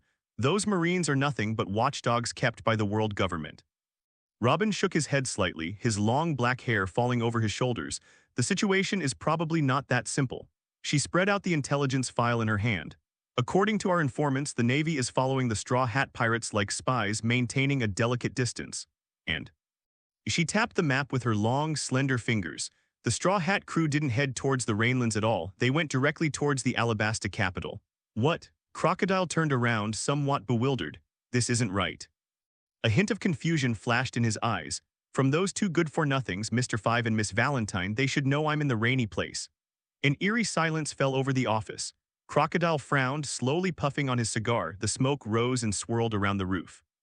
He simply couldn't understand why the Straw Hat crew who had ruined his plans would abandon him, a Shichibukai, and instead head straight for the royal capital. Damn it! He suddenly roared, slamming his fist on the table. You look down on me. His crocodile skin coat fluttered with his movements. Since they ruined my plans, even if they don't come looking for me, I'll go and confront them myself. Crocodile strode towards the door, his golden hook gleaming coldly in the lamplight. Mr. One, immediately summon all senior agents. Depart for the Alabasta capital at once. Robin gracefully closed the book, and the Navy, ignore him. Crocodile pushed open the door without turning around. Smoker is nothing to me. The sky outside the window suddenly darkened. A rare sandstorm was brewing over the rain-soaked ground. Robin stood by the window watching Crocodile's departing figure, then glanced down at the Straw Hat crew's wanted posters in her hand, a meaningful smile appearing on her lips. This is getting more and more interesting. At the same time, Ron and his group were traversing the vast, boundless desert of Alabasta. Why don't we just go to Rainfield and find Crocodile? Zorro asked, wiping the sweat from his brow. Ron, perched atop a giant sand crab, squinted into the distance. The crocodile is right there. It's not like it can grow legs and run away. A confident smile played on his lips. We ruined his plans, now he's the one who should be worried. Instead of going to him, we'd better wait and see. Nami sat atop another sand crab, the pointer in her hand gleaming faintly. Ron's right, going to the capital to dig for treasure is the most important thing. She wiped her sweat-dampened bangs. I can't wait to dig for treasure. Despite finding several giant sand crabs for transportation, the desert heat remained unbearable. Under the blazing sun, the sand reflected blinding white light and the heat distorted the distant scenery. It's so hot. Chopper stuck out his tongue, his furry body slumped against the crab shell. I feel like I'm turning into a roasted reindeer. Usopp's long nose was red from the sun and he complained weakly, this damn temperature. It's like steam is coming out of my nose. Luffy, on the other hand, was full of energy. His rubber body seemed to have a special resistance to high temperatures. Ha ha ha, you guys are too weak. Watch this, he suddenly had an idea, stretched out his arm, grabbed a passing vulture and said, flying higher will make it less hot. Idiot, get down here. Sanji kicked Luffy, but the heat slowed his movements. Do you want to be turned into a dried-up rubber sheet? Ace sat at the very front, surrounded by faint flames. Surprisingly, these flames did not intensify the heat. Instead, they regulated the surrounding temperature to a perfect level. Rear, Smoker's naval forces maintained a safe distance, always following behind the starship's crew. The white hunter stood atop a giant crab, the smoke from his cigar swirling and dissipating in the heat. He squinted at the direction the procession was heading, his brow furrowing deeper and deeper. Finally, Smoker couldn't hold back any longer. He spewed white smoke from his feet and instantly flew to Ron's side. "Hey," his deep voice carried clearly through the desert, "shouldn't you be heading to settle scores with Crocodile? Why are you heading straight for the Alabasta capital?" Ron didn't turn his head, a playful smile playing on his lips. "Crocodile, what's there to look for?" He turned his head slightly, a smirk still on his face. "Now I'll take you to find something fun." Fun. Smoker was taken aback, his cigar almost falling from his lips. Suddenly, as if remembering something terrifying, his pupils contracted sharply and his face instantly turned ashen. "Wait, you bunch of lunatics aren't going to," before he could finish speaking, he saw Nami's excited expression. He knew those sparkling eyes all too well. They were the fervent look that came with preparing to dig for treasure. Damn it! Smoker's forehead veins bulged and white smoke uncontrollably billowed from his body. "Can't you guys just behave yourselves for once? Wasn't digging up Roger's phantom enough last time? What kind of monster are you trying to dig up this time?" "Eh." Ron laughed and patted Smoker on the shoulder. "Relax, Smoker. Maybe we'll dig up something useful for the Navy this time." He winked, like, "Blueprints for an ancient weapon." Smoker's expression froze instantly. He knew these lunatics were actually capable of such a thing. Even more frightening, he actually began to seriously consider whether to continue following them. If they really did unearth ancient weapons, the Navy would indeed need to take control of the situation immediately. Damn it. Smoker cursed through gritted teeth but still followed involuntarily. He turned to Tashigi behind him and shouted, "Notify headquarters, tell them. Tell them we might have found clues to an ancient weapon." Tashigi, looking bewildered, pushed up her glasses in the distance. "Colonel, is this an excuse to continue following us? Forget it, let's not notify them yet. After all, we haven't dug it up. If it's not, we'll be giving false information." "Okay, fine." Nami couldn't help but burst into laughter when she saw Smoker's alarmed expression. "Ha ha ha, Colonel Smoker, why are you so nervous? We're just going treasure hunting. With your Navy escorting us, this will definitely go much more smoothly." Usopp chuckled and chimed in, "Besides, with the Marines around, even if they dig up something extraordinary, that's your fault for not monitoring them properly. It has nothing to do with us, Tilda." That's right, Tilda." Sanji elegantly exhaled a smoke ring, raised his glass towards Smoker and said, "This time I'll reluctantly thank the Marines for being our bodyguards." Zoro, who had been feigning sleep against the sand crab's back, suddenly opened his eyes. "You guys' commotion has woken me up." His eyes gleamed with fighting spirit. "Perfect timing to test the sword techniques I mastered in my sleep on someone." He then glanced meaningfully in Smoker's direction. "Ha ha ha." Ace's hearty laughter echoed through the desert. "Looks like Big Brother's crew has all become incredibly powerful." Smoker stood in the heat, his cigar almost broken in two. He stared wide-eyed at the group of unbridled individuals, veins bulging on his forehead. "These lunatics. Are they really out of their minds?" He muttered to Tashigi beside him, "We're here to monitor them. How come we've become their bodyguards?" Tashigi pushed up her glasses and muttered under her breath, "Colonel, didn't you say we were going to go with them?" "Yeah." The group ignored Smoker's awkwardness and continued on their way. Ace suddenly approached Ron, a rare look of distress on his face. He lowered his voice and said, "Big brother, there's something I want to tell you. My daily check-in system has been acting strangely lately." Ron raised an eyebrow. "Oh, what's wrong with it?" Ace scratched his head, thinking about the recent strange events, and slowly began, "The armament hacky I got from signing in at my dad's hometown was indeed very powerful. Although it was only at the beginner level, it was still quite useful." His expression gradually turned strange. "But the recent sign-in rewards have been getting weirder and weirder. The daily check-in buff gave me a swift wind buff, which tripled my speed, almost causing me to crash into the mast of the Moby D **K. Then came the Eagle Eye buff, which made me see so clearly that the sunlight made my eyes water. The last time was even more outrageous." Ace's voice trailed off and his face turned increasingly embarrassed. Ron became interested. "Oh, what's that?" Ace glanced around to make sure no one was watching before whispering, "It's a buff called Invisible Man. Not only do you become invisible, but your clothes also fell to the ground." He scratched his head in frustration. "Thank goodness I'm transparent, or I'd be completely exposed." And this state lasted all day. If I couldn't elementalize and make the flames visible, Marco and the others would have thought I'd disappeared. Upon hearing this, Ron's lips twitched uncontrollably. He suppressed a laugh, patted Ace on the shoulder, and began to fabricate a story. "This. Maybe the system is helping you develop other uses for your devil fruit ability." "Dude, joking at a time like this." Ace's flames surged higher. I'm serious, these random buffs are making me afraid to even sign in.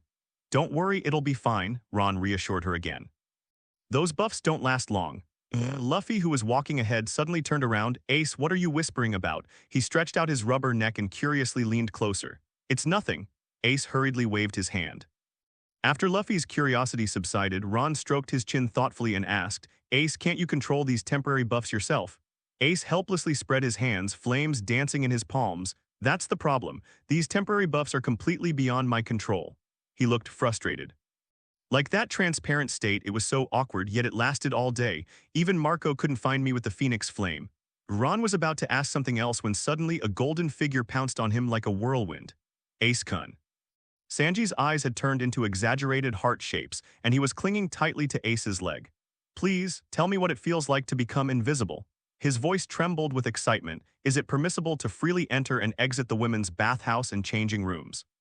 Startled by this sudden outburst of enthusiasm, Ace took a half-step back, flames erupting uncontrollably from his body. Hey, curly eyebrows, calm down. He frantically tried to pry Sanji's hands off. That's dangerous. For this power of transparency, what are mere burns? Sanji clung tightly, his face streaked with snot and tears. Ace-kun, how about we exchange systems? I'll give you my getting beaten up system. Zoro sneered from the side. Heh, that perverted Kappa is hopeless. Ace finally managed to tear Sanji off his legs, then awkwardly scratched his face. Actually, I didn't feel anything special. I just felt a bit chilly down there. Ha ha ha. Usopp was the first to lose his temper, laughing so hard he rolled onto the sand. Nami clutched her stomach, laughing until tears streamed down her face. It's chilly down there. Ha ha ha. Chopper didn't quite understand what everyone was laughing at, but he still giggled along, his furry body jiggling. Even the usually aloof Ron couldn't help but turn his face away, his shoulders trembling suspiciously. You guys. Ace was furious and embarrassed, and instantly wanted to find a crack in the ground to disappear into and not come out for a year.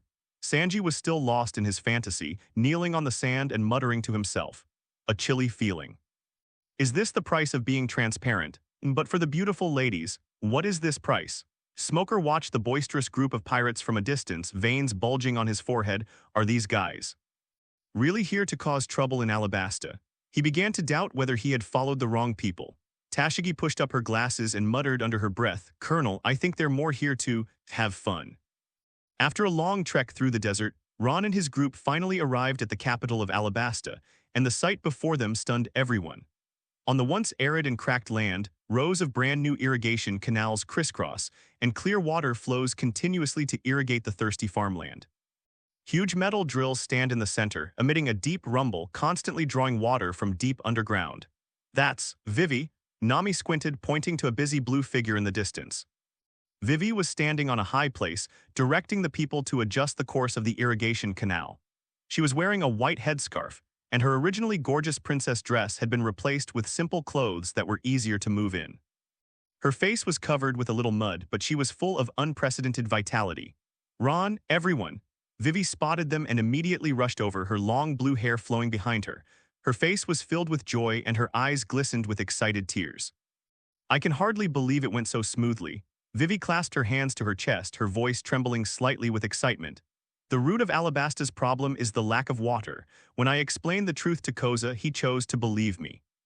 She pointed to the rebels in the distance who were helping to build the irrigation canal.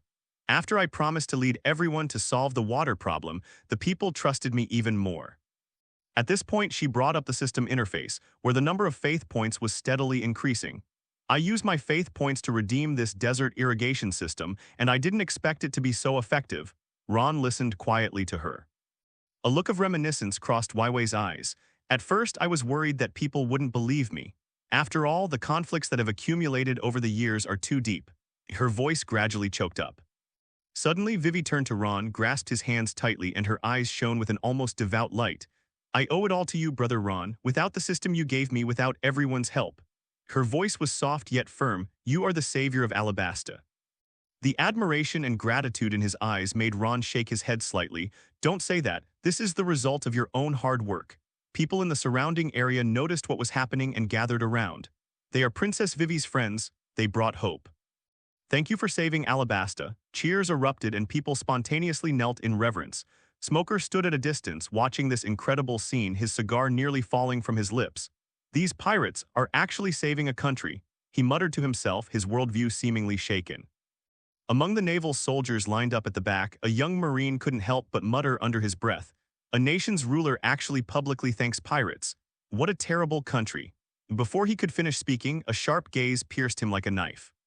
Smoker had turned around at some point, cigar smoke swirling in front of his ashen face. He strode up to the Marine and looked down at him.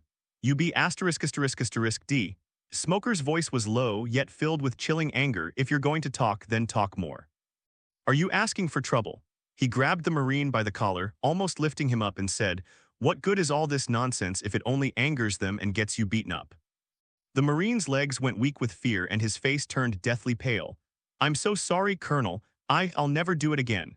Smoker snorted and released his grip, turning to look at Ron and his entourage who were surrounded by the crowd in the distance. His gaze swept back and forth between Vivi and Ron, his brows furrowing deeper and deeper. "Listen," Smoker suddenly lowered his voice and said to his men, "whatever you're thinking, keep your mouth shut now." He gestured to the celebrating crowd. "Look at the smiles on those people's faces, that's what matters most. As for the rest." He took a bite of his cigar. "We'll discuss that when we get back." The naval soldiers looked at each other, but wisely remained silent. The talkative sailor shrank to the back of the line and dared not utter another sound. Smoker took a deep drag of his cigarette, and white smoke slowly escaped from his nostrils. He stared at this illogical scene before him, his heart filled with mixed emotions.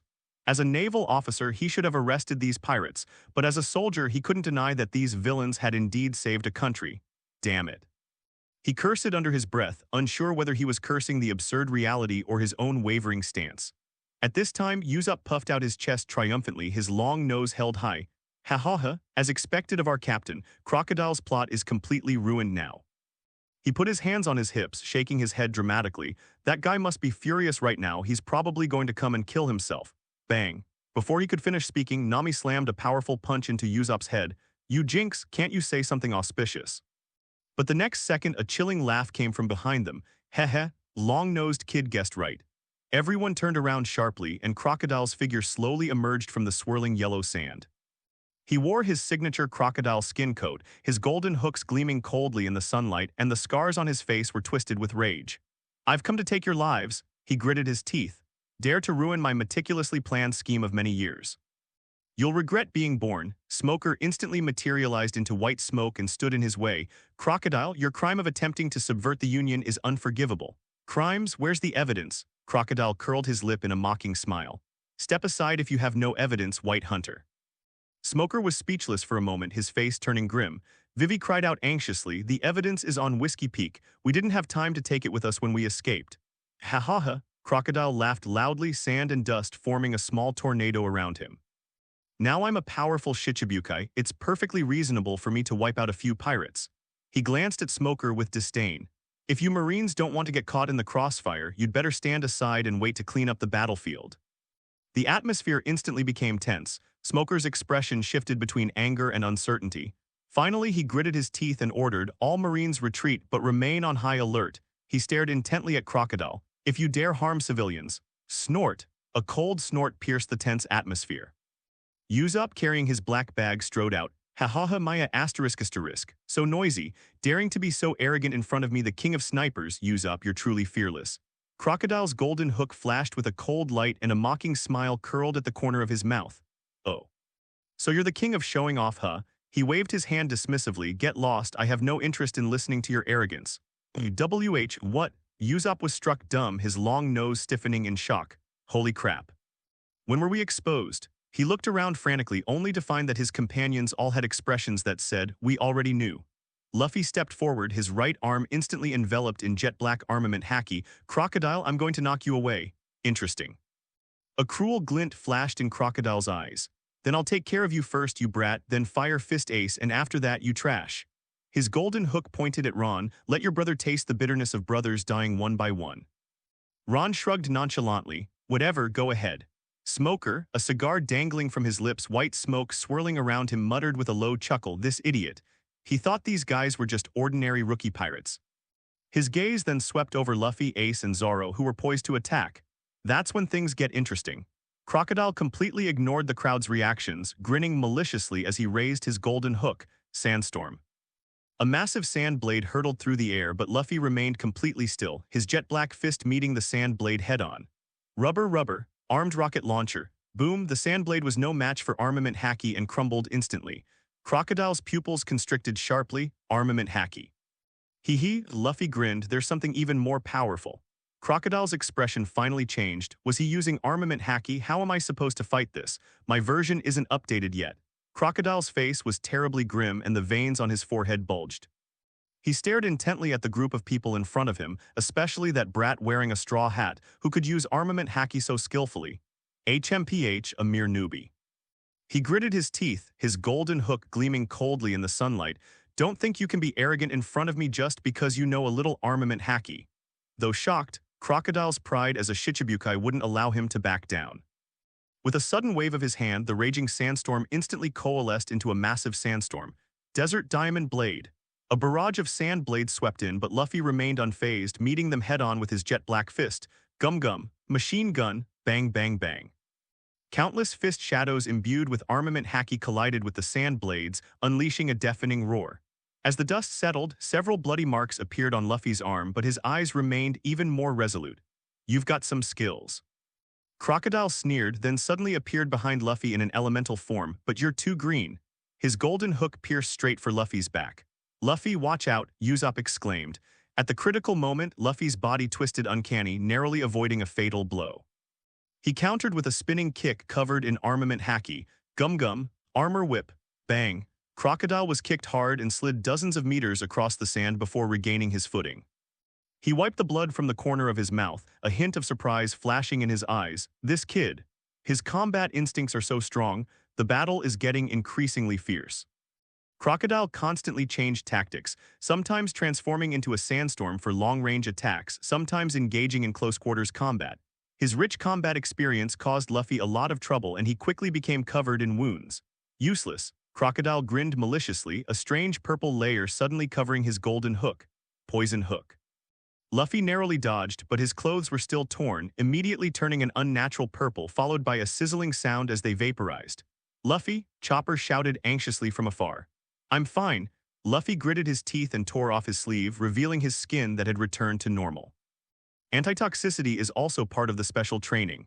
Crocodile's pupils contracted. What? Taking advantage of his distraction, Luffy suddenly took a deep breath, his body inflating like a balloon. Gum gum, armed giant seal. A giant black foot descended from the sky. Crocodile hastily transformed into his elemental form to dodge, but was still grazed on the shoulder, causing blood to flow freely. You wretched brat, he roared, unleashing his strongest attack, Sandstorm Burial. The entire desert seemed to boil over, a sandstorm engulfing the two, obscuring the sky and sun. Those outside could only hear the constant clanging sounds and Crocodile's roar from within. Go to hell, why can't we defeat him, you monster? Finally, the sandstorm subsided, and when visibility improved, everyone witnessed a breathtaking scene. Luffy was covered in blood, yet he remained standing. His fist was deeply embedded in Crocodile's abdomen, causing Crocodile's eyes to roll back, blood to continuously spill from the corner of his mouth, and he slowly knelt down. I told you. Luffy panted, a victorious smile spreading across his face. I'm going to knock you out of here. The last thing Crocodile heard was the crisp sound of his hook hitting the ground and the distant gasps of the Marines. Before plunging into darkness, only one thought occupied his mind. This guy, is he really a rookie pirate? As Crocodile was decisively defeated, Smoker immediately strode forward, cigar smoke curling from his lips. Heh, weren't you pretty arrogant just now? The soldier then handcuffed the unconscious Crocodile with sea-stone handcuffs. Now you're in my hands. On the other side, Chopper and Usopp are confronting Mr. 4 Bebop and Miss Christmas. Chopper clutched 2 vials of potions tightly in his little hooves, a judo potion and a strength potion. Although other potions haven't been developed yet due to a lack of materials, he took a deep breath, but these 2 should be enough. Just then, Chopper stepped back. Usopp suddenly reached out to stop him, his long nose casting an exaggerated shadow in the sunlight. Leave this kind of small matter to me, Lord Usopp. WH. What? Chopper's blue nose twitched, his big eyes filled with shock. There are 2 people on the other side. You can handle it. Usopp's lips curled into a smile as he slowly raised his black-hooded sniper rifle, the blade shimmering with faint traces of observation Haki. Ultimate kill, Stardust. Miss Christmas was still burrowing in the sand, shrieking, long-nosed boy, you think you can hit anything with this toy? Before he could finish speaking, Usopp's bullet had already drawn a strange arc, precisely piercing through the sandstorm created by Miss Christmas and hitting Mr. 4BB directly between the eyebrows. Bang! Mr. 4's massive body crashed to the ground, his 4-ton baseball bat slamming to the floor with a loud thud. What? Miss Christmas poked her head out of the sand, her mouse face filled with disbelief. Beeb. Chopper's jaw nearly dropped to the floor. Usopp, when did you become so strong? Usopp twirled his gun with a flourish, his long nose puffed out. This is the power of the king of snipers. He deliberately lowered his voice, with observation haki locking on. Running anywhere is useless. Host successfully showed off. Rewards for showing off are accumulating. Upon hearing the system notification, Usopp immediately perked up. On the other side, Miss Christmas was completely panicked, her rat-like face twisted in terror, her eyes filled with dread. She frantically dug into the sand, her obese body burrowing into the ground at an astonishing speed, leaving only her hysterical screams amidst the swirling dust. Impossible. This absolutely cannot be. Trying to escape, Usopp stood motionless, a smug, confident smile playing on his lips. He slowly loaded the special bullets, the black-holstered sniper rifle gleaming coldly in the sunlight. Even though the enemy had completely burrowed underground, his expression remained calm and composed. Chopper was jumping up and down in a panic. Usopp, she burrowed underground, don't worry. Usopp closed one eye and his observation haki spread out like ripples. In his eyes, Miss Christmas's hasty escape was clearly visible, as indistinct as a firefly in the dark. Before my observation haki, no matter how deep you try to penetrate, it's all in vain. No sooner had he finished speaking than Usopp abruptly released his black bag. Whoosh. The specially designed bunker buster shot out, tracing a graceful arc through the air, and precisely penetrated the sand hole where Miss Christmas had disappeared. A muffled thud came from underground, followed by Miss Christmas's piercing scream. The sand trembled a few times before falling silent, and a wisp of smoke rose from the bullet hole. Chopper's jaw nearly dropped to the floor, his little hooves trembling as he pointed at the still smoking bullet hole. This is too much. His large eyes were filled with astonishment. Usopp, when did you become so amazing? Usopp instinctively wanted to put his hands on his hips, but he forced himself to stop, thinking it would be too uncool. He then simply said, it's nothing, just a little bit of hardship. Chopper, Smoker stared intently at Usopp in the center of the battlefield, his cigar trembling slightly at his lips. His sharp eyes were wide open, and for the first time he truly saw the long-nosed sniper clearly. What a joke. Smoker spat out the words through gritted teeth, this guy who's always bragging and showing off. Actually has some skills. Tashiga's glasses slipped down to the tip of her nose and she mechanically pushed up the frames. Colonel, that use of observation haki.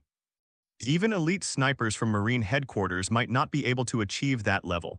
The opponent is truly capable. The battlefield fell silent instantly. Everyone stared at Usopp with disbelief. Those Marines who had heard him boast about his 8,000 men were now gaping in astonishment. So what Usopp, the king of bravado, said was all true. I knew it, the title of King of Snipers couldn't be fake. Usopp felt the shocked gazes coming from all directions, and his inner pride was practically overflowing. He cleared his throat with feigned seriousness, maintaining his composed demeanor. Basic stuff. Smoker took a deep breath and began to carefully recall the intelligence about the long-nosed sniper. Had the Navy's intelligence department missed some crucial information? Tashigi, he commanded in a deep voice, go back and immediately reinvestigate the files of all the Straw Hat crew members. His gaze swept over everyone who had distinguished themselves on the battlefield, especially this Sniper King. Just as Usopp was immersed in the shocked gazes of everyone, a mechanical voice suddenly rang in his mind. Ding, host has completed an epic act of showing off. Target of this boast, Navy Captain Smoker, Tashigi, and all the Navy personnel, the people of Alabasta, and the remnants of Baroque works show-off effect, shocked the entire audience. Usopp gasped, almost thinking he was hallucinating, but then an even more shocking system notification followed. Rewards upgraded. Gain passive skill, bragging comes true. During moments of brilliance, your brilliant quotes will randomly actually come true. What? Usopp's eyes widened, his mouth agape enough to fit an orange. He instinctively pinched his cheek hard, the intense pain confirming that he wasn't dreaming. Chopper noticed his unusual behavior. Usopp, what's wrong? Usopp snapped back to reality, his eyes gleaming with excitement. Cough, it's nothing. Even though it's just a random probability, it's already amazing if it comes true. He deliberately straightened his back and announced in a voice loud enough for the entire room to hear, I'm just considering whether to show off my 8,000 men. As soon as he finished speaking, the system notification sounded again. Ding, pretending to be cool detected. Quotes are being randomly fulfilled. Result, 800 subordinates, duration 1 hour. Suddenly, a cloud of sand and dust rose from the edge of the desert. To the astonishment of the crowd, hundreds of warriors dressed in strange attire emerged in formation from behind the sand dunes, shouting in unison, "Lord Usopp, your loyal subordinates have come to report for duty." Smoker's cigar fell to the ground with a thud. This can't be, it can't be real. Tashiga's glasses shattered on the spot. 8,000 men, really, but where did they come from? Even Luffy jumped up in surprise, completely ignoring his injuries. Wow, Usopp, you really have 8,000 subordinates. That's amazing. Usopp himself was quite startled, but he quickly recovered and immediately put on a "I knew it" expression. HMPH, the others are on their way. You guys go and wipe out the remnants of Baroque works. Yes, yes, sir. Ron, who had just been dragged by Nami to go treasure hunting, witnessed this scene and immediately put his hand to his forehead. Another strange ability has appeared. The ability is bizarre. Firstly, it doesn't offer a tenfold reward. Secondly, it's completely unpredictable what will happen. Meanwhile, in Usopp's mind, the system notifications continued. The effect of the act of showing off actually becoming real is not considered. Friendly reminder, be careful what you say when you're trying to impress others. Every boast you make might come true.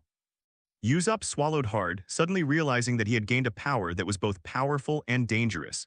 He cautiously touched his nose, secretly resolving, from now on he must keep his mouth shut. Unless he comes up with an even cooler way to show off. Great! Nami clapped her hands excitedly, her long orange hair fluttering in the hot desert wind. Now that Crocodile has been dealt with, no one can stop us from digging for treasure in the plaza. She grabbed Ron's arm and eagerly dragged him towards the center of the square. Hurry, hurry, I can't wait. Vivi blinked her large, sea-blue eyes, looking puzzled. Wait, there's treasure beneath my plaza. She turned to look at Kosha and the other Alabasta ministers. Do you know about this? Kusha and the others looked at each other and shook their heads. The old minister Ikaram stroked his beard and muttered, I've served the royal family for decades and I've never heard of anything buried under the square. Smoker's temples throbbed as he watched the group prepare to dig for treasure again. He scratched his white hair in frustration. Just finished capturing the 7 warlords of the sea, and now I have to watch this bunch of lunatics dig for treasure. But he still waved his hand helplessly and ordered, all Marines, maintain alert, surround the plaza. Tashigi whispered a reminder, Colonel, aren't we here to stop them? Smoker, cigar in hand, scoffed, can you stop them? He glanced at Ace and Luffy, who were rubbing their hands together in anticipation. Instead of wasting your energy, we'd better keep an eye on them and make sure they don't dig up anything terrifying again. In the center of the square. Nami couldn't wait to get to the exact location according to the treasure map. This is it. The treasure map in his hand instantly transformed into a glittering golden shovel. Ron nodded, already prepared. Let's begin then. He looked at Vivi, Your Highness, we may need to temporarily damage the plaza. Vivi quickly waved her hand very magnanimously. Please make yourself at home. Compared to your contributions to Alabasta, this is nothing. The people of Alabasta were enthusiastic, eager to get a closer look at the exciting treasure hunt. Many had already crowded to the front, craning their necks to see what was happening. Make way, let me see. Could there really be some treasure? I'll treat this treasure as a way of thanking these benefactors. Yes, this is what our benefactor deserves. Surprisingly, however, several members of the Straw Hat crew retreated to the edge of the plaza. Sanji, with a cigarette dangling from his lips, had retreated 50 meters away. Zoro, clutching his sword, leaned against the furthest stone pillar. Even Usopp, who always loved to join in the fun, was now hiding behind a thick wall, only half his head showing. Hey. Your companions are digging for treasure, why are you all so far away? A young man from Alabasta shouted in confusion. Sanji exhaled a smoke ring and said meaningfully, Dude, I advise you to stay away too. He pointed at the excited Nami. Who knows what they'll dig up this time? What if it's an ancient bomb? We won't even have time to run. Zoro added coldly, last time we dug up some wandering ghosts, the scene was chilling even to think about in the desert. These words immediately caused a stir among the crowd that had been huddled in the front row. Seeing this, Smoker immediately ordered the Navy to maintain order. Everyone back off, maintain a safe distance. He released white smoke to form a cordon. This is no joke. At first, a few young people were dismissive. What's there to be afraid of? What danger could there be? Before she could finish speaking, Nami had already dug down with her shovel. Boom, the ground began to shake violently. Without anyone having to persuade them, all the people rushed to run backward and the scene became extremely chaotic. Vivi, watching from a distance, was both amused and exasperated. Everyone, don't panic, evacuate in an orderly manner. Just then, a dazzling red light burst forth like a surging torrent, so intense that it dyed most of the sky red. A treasure is about to appear. Everyone held their breath. Even Usopp, who was hiding the furthest away, couldn't help but stick half his body out. The air was filled with a tense yet expectant atmosphere, and even the hot desert wind seemed to stand still. Amidst this dazzling red light, an enormous black stone tablet slowly emerged from it. The black stone tablet exudes a sense of calm and solemn oppression, silently suspended in midair. Sunlight shines upon it, causing its dark surface to gleam. On the surface of the stone tablet, some ancient characters are faintly visible, as if they have traveled through time from the distant past, mysterious and ancient. Some of the characters are still clearly legible, but much of them are obscured by the moss as if shrouded in a mysterious veil. This is the actual historical text. This is. Smoker's pupils contracted sharply, oblivious to the cigar falling from his lips. He shouted, trembling, "Contact Fleet Admiral Sengoku immediately, quickly." Tashiga's beautiful eyes widened in disbelief. Her hands trembled as she took out a den mushi and dialed the number, projecting the poneglyphs onto the device. Princess Vivi covered her mouth, her azure eyes reflecting the weathered stone tablet. The poneglyphs. Such a thing is hidden beneath the royal palace square in Alabasta. Robin had silently appeared beneath the stone tablet, her head tilted back, her slender fingers tracing the floating ancient characters in the air, her eyes gleaming with the fervent light characteristic of a scholar. Incredible. The preservation is absolutely perfect. Ron wasn't surprised by Robin's appearance at all. A slight smile played on his lips. The poneglyphs, wasn't this the perfect bait to lure this archaeologist? Huh, what is this? Nami stomped her foot angrily, hands on her hips. After all that effort, all I found was a broken rock. I thought I'd at least find a few chests of gold and jewels. Ron chuckled and shook his head. This thing is far more valuable than several chests of gold. He turned to the stone tablet. But you can't take it with you. Nami, hurry up and make a copy. No need, Robin's voice came softly but firmly. These words have all been imprinted in my mind. Ron turned to look at Robin, only to see the archaeologist giving him a meaningful smile. Sunlight filtered through the suspended stone tablet, casting dappled shadows on her delicate face. Mr. Ron, you wouldn't mind if I studied this historical text, would you? Seeing the familiar, unwavering glint of historical truth in Robin's eyes, Ron nodded knowingly. Go ahead, however. He glanced meaningfully at Smoker, who was frantically making phone calls. Our time may be running out. Robin nodded in understanding, then turned back to continue studying the stone tablet with focused concentration. The sudden appearance of a large rock in midair caused an uproar at the scene. Although the people of Alabasta did not understand what it was, they were all awestruck by the ancient aura emanating from the stone tablet and unconsciously took a few steps back. Hey, this is bad. Usopp's long nose stiffened with fear. Have we dug up something terrible again? Sanji exhaled a smoke ring. Judging from Smoker's expression, this thing is probably even more troublesome than Roger's phantom. Zoro, his three swords drawn, warily surveyed his surroundings. The Navy's probably going crazy. Really. Chaos had erupted on Smoker's end. Shocking news came through the phone. What? You're saying this records the whereabouts of ancient weapons? Yes, I'll seal off the area immediately. He hung up the den mushi, his expression tense. All Navy personnel, level 1 alert. Ron, however, stood calmly beside the stone tablet, observing everything. He looked at Nami, whose face was filled with shock, and asked, "So, are you satisfied with this treasure?" Nami mechanically turned her head. "Ron, did we get into big trouble again?" Crocodile had awakened at some point, his sinister eyes fixed on the poneglyph in Robin's hand. His breathing became rapid, and the golden hook between his fingers trembled slightly from the excessive force. It contained the whereabouts of Hades, the ancient weapon he had been dreaming of. This should have been his treasure, the ultimate goal he had painstakingly cultivated for many years, even at the cost of instigating a civil war in Alabasta. However, now, everything has been ruined by the Straw Hat Pirate's sudden intervention, and a flame of anger burns in his chest. That damn Straw Hat kid. He growled through gritted teeth. Ignoring Crocodile's impotent rage, Sengoku's calm voice came through the den mushi in Smoker's hand. Stabilize the situation, don't panic, Aokiji is on his way. Smoker's expression immediately became subtle.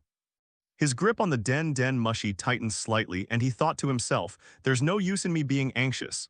I can't beat them anyway. Crocodile was captured with their help. He glanced subconsciously at Ron and his group, who were studying the stone tablet, and felt a strange sense of relief when he saw that they weren't making any moves. However, when the words General Aokiji reached everyone's ears, the atmosphere in the entire square suddenly became tense. Nami's face turned pale instantly and she almost dropped the climb attacked. Again, it's Aokiji again. The terrifying experience of accidentally digging up Aokiji last time was still fresh in her mind. Usopp's legs began to tremble uncontrollably. What are you afraid of? I'm here, nothing will happen. Ace frowned as well. It's a poneglyph. This is no simple matter. Marine headquarters will definitely send someone, but I didn't expect it to be Aokiji. Robin paused slightly but quickly resumed his work, only this time at a significantly faster pace. Vivi noticed everyone's unusual behavior and nervously twisted her fingers. It's actually Admiral Aokiji. Ron gently patted Vivi's shoulder, his gaze fixed on the stone tablet. Nami accidentally dug him out from underground last time. A wry smile tugged at the corner of his lips. It seems this general still remembers us. Upon hearing the news that Aokiji was coming, the naval soldiers in the distance straightened their backs, their tense expressions vanishing instantly. Some even defiantly raised their chins in the direction of the Straw Hat Pirates.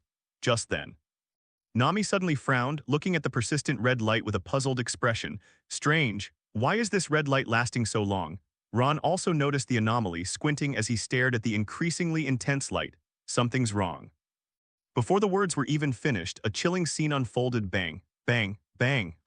A series of deafening explosions resounded through the sky, and one after another, huge black shadows shot out from the red light. Each dark shadow carried an ancient and heavy aura, tracing eerie paths in the sky before hovering above the plaza. This is impossible. Robin's scholar's glasses fell to the ground with a thud, and her voice trembled, a stark contrast to her usual composure. 10 yuan. A full 10 pieces of historical text. Like 10 dazzling suns, they floated above the square, their surfaces glowing with an eerie red light. The mysterious ancient characters flickered in and out of the light, as if telling secrets sealed for thousands of years. Two of the historical texts are even different colors, they're both red. Am I dreaming? Usopp pinched his long nose hard, jumping up and down in pain. 10 poneglyphs, how many of these are there? Smoker had completely lost the ability to speak. The cigar fell from his wide-open mouth, and he was so shocked by the 10 poneglyphs that his scalp tingled. He mechanically picked up the Den Mushi, but even his fingers trembled as he dialed. Sengoku, Fleet Admiral. The situation has changed. Not one, it's 10 poneglyphs. The sailors froze, some even collapsing to the ground. Tashigi, her glasses shattered on the floor, didn't even bother to pick them up, just blankly repeating $10. $10? Smoker stared in shock at the air. This is a huge problem. There are 30 poneglyphs in total. Normally, one poneglyph wouldn't be a problem, but now 10 have appeared at once. This represents a third of a century of history that has been left unexplored, and today it will be revealed. I'm afraid the world is really about to change.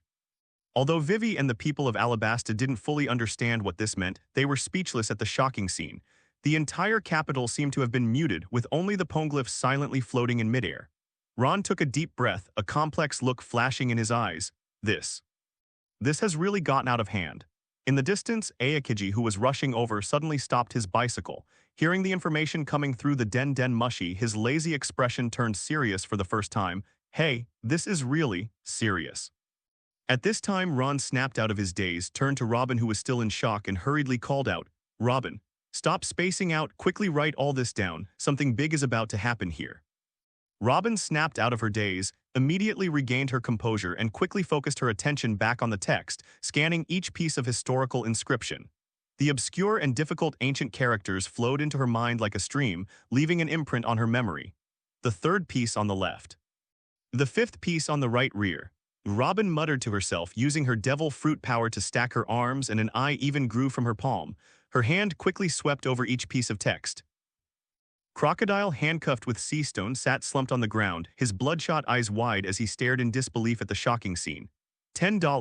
$10 for poneglyphs. His voice was hoarse beyond recognition, and his golden hook drooped limply to the ground. I've spent 20 years of my life, and haven't even gotten a single piece. And that little girl dug up 10 pieces with one shovel. Crocodile felt a sharp pain in his chest. A mouthful of blood spurted from his mouth, splattering a glaring red mark on the sand. His face instantly turned ashen, and he seemed to have aged 10 years. The company president, the captured Baroque Works members cried out in the distance. Smoker glanced at Crocodile, who was lying on the ground coughing up blood, feeling a sense of satisfaction. He then added insult to injury, so angry you coughed up blood. If you knew the contents of these poneglyphs, you'd probably die of anger. I heard they record Hades. Crocodile was so angry he fainted.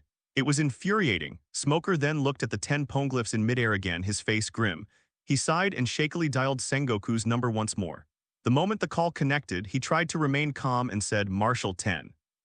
A full 10 poneglyphs have appeared right here in Alabasta. A loud crash came from the other end of the phone, clearly from Sengoku suddenly standing up and knocking over the desk. What did you say? Sengoku's voice completely changed.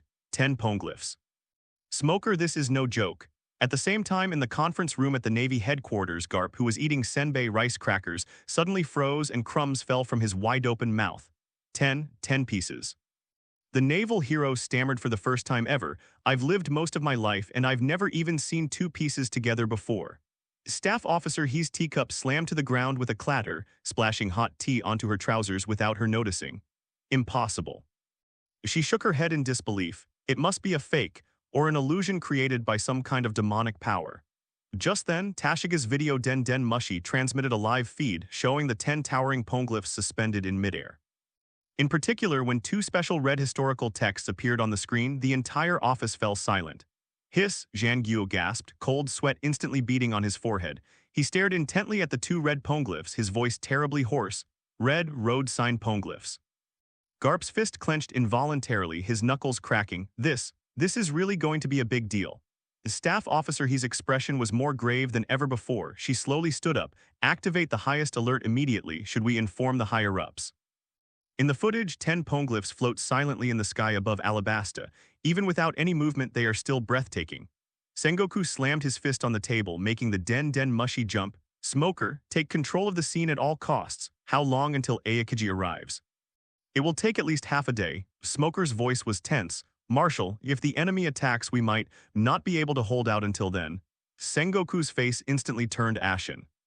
He knew all too well what those 2 red poneglyphs meant. They were the signposts leading to the final island, Laugh Tale. The appearance of each piece of the red poneglyph is enough to ignite a bloody storm in the Great Pirate Era, but now 2 pieces have appeared at once. Contact Kizaru immediately. Sengoku roared at the messenger, his voice shaking the office windows. Have him get to Alabasta as fast as possible. We must seize control of the poneglyphs. His fist slammed heavily on the desk, causing the solid wood surface to crack in a spiderweb pattern. We absolutely cannot let these poneglyphs fall into the hands of pirates, especially those 2 red ones. Just at this critical moment, the Den Den Mushi of the Sengoku period suddenly emitted a rapid blur sound. This dedicated line is from Mary Gioi's. Sengoku took a deep breath, his hands trembling as he picked up the receiver. The 5 elders' voices, cold and devoid of any emotion, came from the other end. Sengoku, execute the supreme order immediately. First, recover all historical texts at all costs, especially the red road signs. Second, anyone who has come into contact with the contents of the historical text. You shall be killed without exception. Third, if necessary, the 5 elders paused, then uttered 3 chilling words, the Buster Call. Sengoku's pupils contracted sharply and his back was instantly soaked with cold sweat, but Alabasta has tens of millions of civilians. To uphold the authority of the world government, necessary sacrifices are inevitable. The 5 elders' voices were as cold as ice. Those who have witnessed a third of the void century have no reason to exist. Sengoku's hand, gripping the Den Den Mushi, trembled violently. His knuckles turned white from the force and fine beads of cold sweat appeared on his forehead. His voice was almost a shout. Wait a minute. Alabasta is a superpower with tens of millions of people, not a small island that can be erased at will. He suppressed the turmoil within him, trying to maintain a calm tone. Moreover, scholars capable of deciphering the main text of history are almost extinct. Its contents will never be leaked. The air in the office seemed to freeze. Garp and Suru held their breath. They had never seen Sengoku so out of control. There was a long silence on the other end of the phone, so long that Zhang Guo thought the communication had been cut off. Finally, the 5 elders' icy voice rang out again, each word like a sharp blade. The Buster Call can be postponed. This brief opening allowed Sengoku to breathe a sigh of relief, but his next words plunged him into an icy abyss. But if even a single detail of the poneglyphs is leaked. Sengoku immediately straightened his back, his voice firm. I guarantee in the name of the Fleet Admiral that the contents of the poneglyphs will never be leaked. After the call ended, Sengoku's military uniform was completely soaked through. He staggered back 2 steps and slumped into a chair. Contact Kizaru immediately. He looked up abruptly, his eyes flashing with determination. Tell him to seal off the scene at all costs. Also, notify Aokiji to prepare. Prepare a worst-case scenario plan. Garp, unusually serious, abandoned his usual playful expression and asked in a deep voice, "Do we really have to go that far?" Sengoku closed his eyes in anguish. "If it truly comes to the absolute worst, for the sake of more lives, we'll have no choice but to activate the Buster Call. The leak of the road poneglyphs will drive all the pirates on the entire sea into utter madness. Crane, all nations." Inside the cake castle of Totland, Big Mom sat comfortably on her throne, enjoying freshly baked desserts. The homies' humming echoed through the castle. Wedding cake tilde. Sudden, Prospero frantically burst through the door and scrambled into the hall. "Mom, something terrible has happened." His candy canes fell to the ground and syrup dripped down his forehead. The older woman glared at him impatiently. "Prospero, can't you see I'm having afternoon tea?" "The locked room. Something's happened in the locked room." Prospero's voice trembled. "Our three poneglyphs. They've suddenly vanished." With a crack, the dessert fork in the middle-aged woman's hand was snapped in two. She slowly stood up, her terrifying aura instantly enveloping the entire hall. "What did you say?" Prospero knelt on the ground, his clothes soaked with cold sweat. Just now, a blinding red light suddenly erupted in the secret chamber. And then the three poneglyphs were swallowed up by the red light right before my eyes. Boom. The middle-aged woman smashed the entire dining table with a single punch, splattering cream and cake everywhere. Her eyes were bloodshot and her hair danced wildly as if it were alive. "What the hell, stealing from my turf?" The entire cake island began to tremble violently and the homies fled in terror. The old woman's furious roar echoed through the sky. "Immediately seal off the entire borders of the world. Not a single ant is allowed to escape." She grabbed the den mushy from the table. "Katakuri, Bruli, everyone listen up. Some reckless B** D has stolen our poneglyphs. Turn the entire Tales of Hollow out of its shell and find him." Prometheus and Zeus stirred restlessly above her head, and the entire Tautoran Sea was instantly shrouded in dark clouds with thunder booming. Prospero added hesitantly, "Mom, that red light doesn't look like it belongs to a power user." "Shut up." The middle-aged woman kicked a dessert tart aside. "It's definitely some damn devil fruit user. When I catch him, I'll teach him a lesson he won't forget." Zoo Island's sunlight filtered through the treetops, dappling the buildings of the furry duchy. Duke Inuarashi was taking a nap in a wicker chair under the whale tree, his sword neatly placed beside him. As a guardian, he rests near the poneglyphs every night, a vow he made to the Kazuki family. Suddenly, a blinding red light pierced his eyelids. Inuarashi abruptly opened his sleepy eyes, his thick fur instantly bristling. "What is this?" The sight before him struck him like a thunderbolt. The red historical inscription they had guarded for generations was slowly rising in the red light. Inuarashi rushed forward but missed. In just over 10 seconds, the stone tablet that held the secrets of Wano country for 1,000 years vanished into thin air before his very eyes. Number: impossible. Inuarashi's claws dug deep into the ground, his fur standing on end. He trembled as he reached out to touch the air that still held a faint red glow. "It's really gone. Help, help." Inuarashi's roar shattered the forest's tranquility, instantly engulfing the entire Woolman kingdom. He grabbed his sword and raced towards the residence of Nekomamushi, the leader of the Nekomamushi clan. "Nico Viper, something terrible has happened." Inuarashi kicked open the door, startling Nico Viper, who was counting money. "You stinking dog, what's wrong with you in broad daylight?" The cat viper swished its tail in annoyance, but when it saw Inuarashi's pale face, it immediately realized the seriousness of the situation. "The poneglyph, gone right before my eyes." Inuarashi's voice was terribly hoarse. A flash of red light and it was gone. The cat viper's single eye widened instantly, and the money pouch in its hand fell to the ground with a thud. "What did you say?" In less than 10 minutes, urgent alarm bells rang throughout Zoo Island. Inuarashi and Nekomamushi unusually stood side by side atop the whale tree, issuing orders to the entire mink tribe. "Block all exits. Search every inch of land. We must retrieve the original historical texts." The musketeers traversed the forest, the Knights of Fame's ninjas leaped between rooftops, and even the usually lazy King Bam wielded a branch to help search suspicious locations. Inuarashi stood on high ground, gazing at the chaotic scene in Zoo, his fists clenched so tightly they cracked. "Lord Kazuki Odin." "I'm sorry." His voice choked with emotion. "I failed to protect the treasure you entrusted to us." The cat viper, unusually, didn't mock his old rival. He simply patted him on the shoulder in silence. Both leaders knew that the ability to steal the poneglyphs silently right under their noses was likely due to an extremely terrifying being. On the boundless blue sky island. Enel leaned lazily against his golden throne, resting his chin on his hand, casually surveying the enormous golden bell before him. Sunlight shone on the bell, refracting a dazzling golden light. Such a large piece of gold. He tapped the armrest of the throne lightly with his index finger, producing a crisp metallic sound. Should we use it to decorate the ark or melt it down to make weapons? Just as he was lost in pleasant reverie, a sudden change occurred. Buzz. A strange vibration came from beneath the golden bell. Enel frowned, and before he could react, the large stone that served as the base suddenly burst forth with a blinding red light. The scarlet light writhed like a living thing, instantly engulfing the entire stone tablet. What the hell? Enel sprang up from his throne, his trident instantly appearing in his hand. His eyes widened in disbelief as he watched the historical text being swallowed by the red light. It gradually faded into a red glow and finally disappeared completely. Gone. Enel's jaw nearly dropped to the ground. He rubbed his eyes hard, but the area below the golden bell was empty, leaving only a square indentation.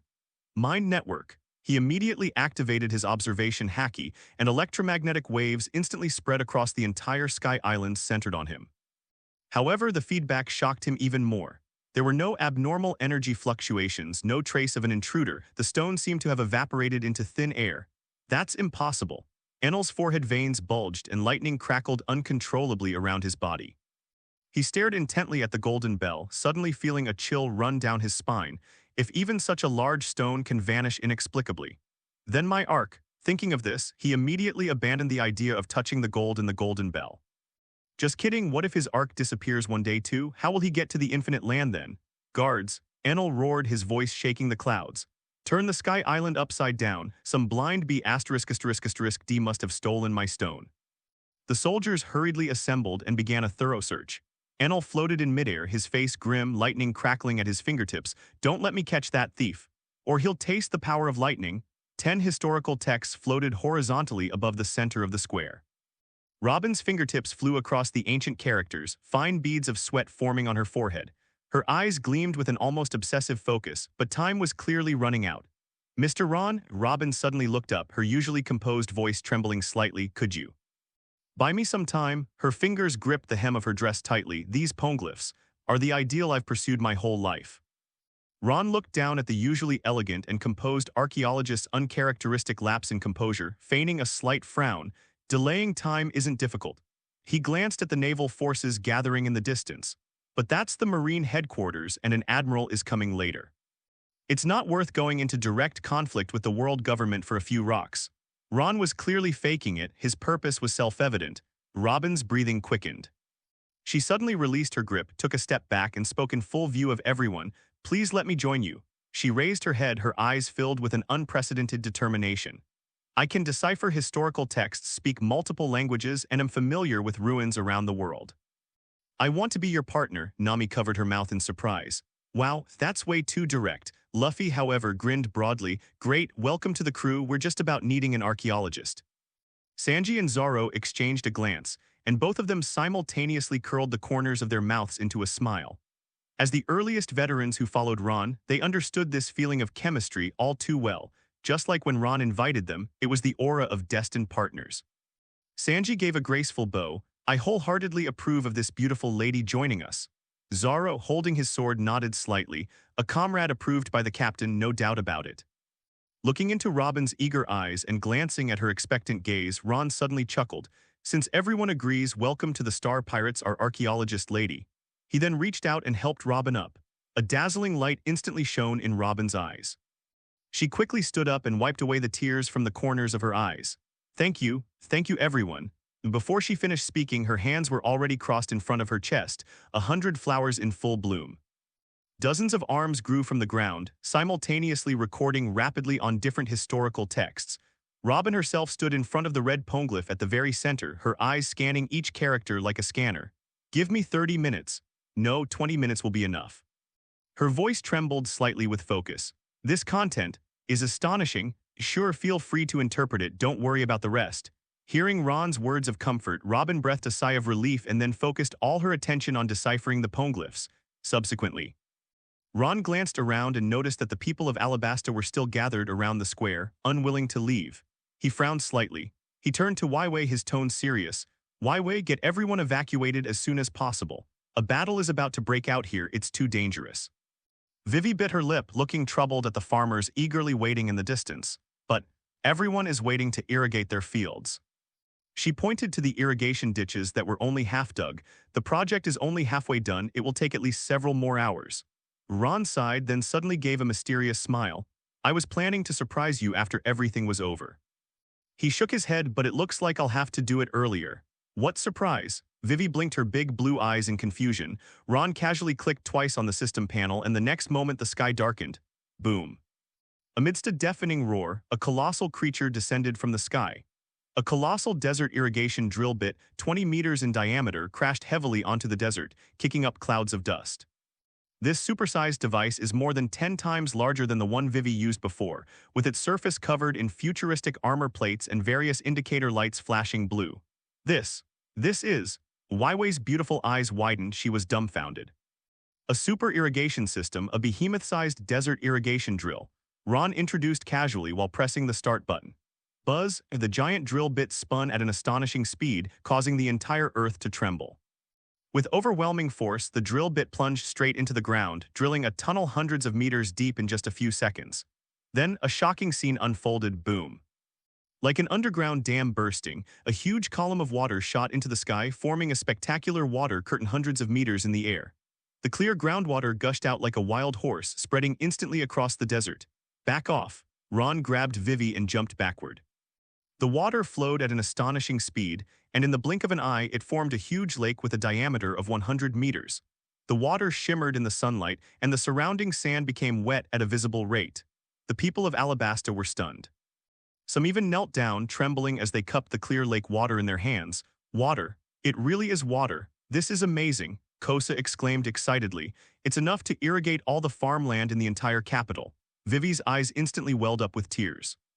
She turned to Ron, her voice choked with emotion. This is the surprise you were talking about. Ron solemnly handed the control device to Vivi, pointing to the interface and explaining, this knob adjusts the lake's area, this controls the water depth, and this is the irrigation mode. He demonstrated the simple operation, and the lake's water level immediately changed accordingly. With this, he said, Alabasta will forever be free from the problem of water scarcity. Whoosh, a deafening roar of cheers erupted throughout Alabasta, with people weeping and raising their hands in celebration. Long live Lord Ron, long live Princess Vivi, Alabasta is saved. Vivi trembled with excitement, her long sea-blue hair fluttering in the wind. She suddenly opened her arms and gave Ron a tight hug, tears wetting his shoulders. Thank you so much. Her voice choked with emotion, you gave our country new life. Smoker watched in stunned silence, especially at the enormous drill and the lake that had formed in the desert. Damn it, where did they get all this high-tech gadgets? Are they even pirates? Ron gently patted Vivi on the back, then said seriously, now take your men and leave immediately. He looked up at the historical texts silently floating in the sky. The secrets on these stones are too grave. Even if they can't understand them, if someone were to record them without permission, it would be a catastrophe for the entire Alabasta. Upon hearing this, Vivi instantly snapped back to reality. Remembering the world government's extreme attitude towards the poneglyphs, her face turned deathly pale. She immediately turned to Kosha and ordered, evacuate all civilians immediately, declare martial law in the name of the royal family, no one is to approach the square. Kusha nodded solemnly and blew the whistle for an emergency evacuation. The well-trained kingdom army quickly sprang into action, guiding the people to evacuate in an orderly manner. Smoker stood in the center of the evacuating crowd, white smoke swirling around him like a police cordon. He ordered Tashigi in a low voice, carefully check every civilian who has left. Make sure no one has recorded any information from the poneglyphs. Tashigi adjusted her glasses, somewhat puzzled. Colonel, is it really necessary to go to this extent? Nobody can understand the writing on those stones. Shut up. Smoker snapped, unusually harsh, veins bulging on his forehead. Do you even know which two people Marshal Sengoku sent? He bit his cigar, his voice barely audible. It's Kizaru Borsalino and Aokiji Kyuzan, two admirals, all for these stones. Tashiga's pupils contracted sharply and she nearly dropped Shiger, two generals. She then realized the gravity of the situation and her face turned deathly pale. Smoker glanced around to make sure no civilians could hear their conversation before continuing. These historical texts record the forbidden history of the Void Century. His voice was practically squeezed out through clenched teeth. If there's any leak, they won't hesitate to use the Buster Call. The Buster Call? Tashigi repeated instinctively, then suddenly covered her mouth, her eyes filled with terror. Smoker nodded grimly. If even a single detail is leaked, the entire Alabasta. He didn't finish his sentence, but the meaning was crystal clear. Tashiga's hands began to tremble uncontrollably. She finally understood why even the usually composed Smoker was so nervous. The Buster call would mean the entire island would be wiped out by the naval fleet, and civilization would be reduced to ashes in the flames of war. "I'll take care of it right away." Tashiga's voice trembled as she turned and rushed towards the dispersing crowd, almost hysterically ordering, "All soldiers, listen up, thoroughly search every civilian's belongings, confiscate any recording devices." Although the naval soldiers were unaware of what was going on, seeing Lieutenant Commander Tashiga's outburst, they immediately realized the seriousness of the situation and sprang into action. They checked each civilian's notebook and even the papers they carried with them, afraid of missing any possible records. Just as Robin was engrossed in deciphering the 8th poneglyph, a blinding golden light suddenly flashed across the sky. Whoosh! A blazing laser beam descended from the sky without warning, aimed straight for Robin's back. The speed was so fast that even the air smelled burnt. Careful. Ron's figure appeared like a ghost, his back instantly covered by dark armament haki. He took a step to the side, forcefully blocking the fatal blow with his back. Boom! The violent explosion kicked up a cloud of dust, and Ron's feet dug 2 deep furrows in the ground. When the dust settled, his clothes were torn to shreds, revealing his metallic armor-colored skin from which wisps of smoke still rose. "Ara ara," a flippant voice came from midair. "Young people these days are really scary." Kizaru descended slowly, stepping on golden specks of light. His yellow-striped suit swayed gently in the wind.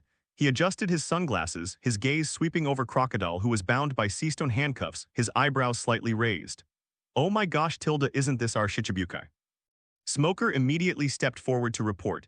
"Admiral Kizaru, Crocodile is suspected of overthrowing the government of an alliance member state and has been arrested." He paused, then added, "It was Straw Hat Luffy who defeated him." Kizaru's lips curled into a playful smile. What an impressive newcomer, Tilda. His gaze returned to Ron. "But now, could you please hand over that archaeologist lady? What she's looking at is quite dangerous, you know." Ron stretched his shoulders, his back, which had been hit by the laser, still felt slightly numb. "I'm sorry, Admiral," a dangerous glint flashed in his eyes. "This is our ship's archaeologist now, and we can't just hand him over to you." Kizaru's smile faded, his sunglasses reflecting a cold light.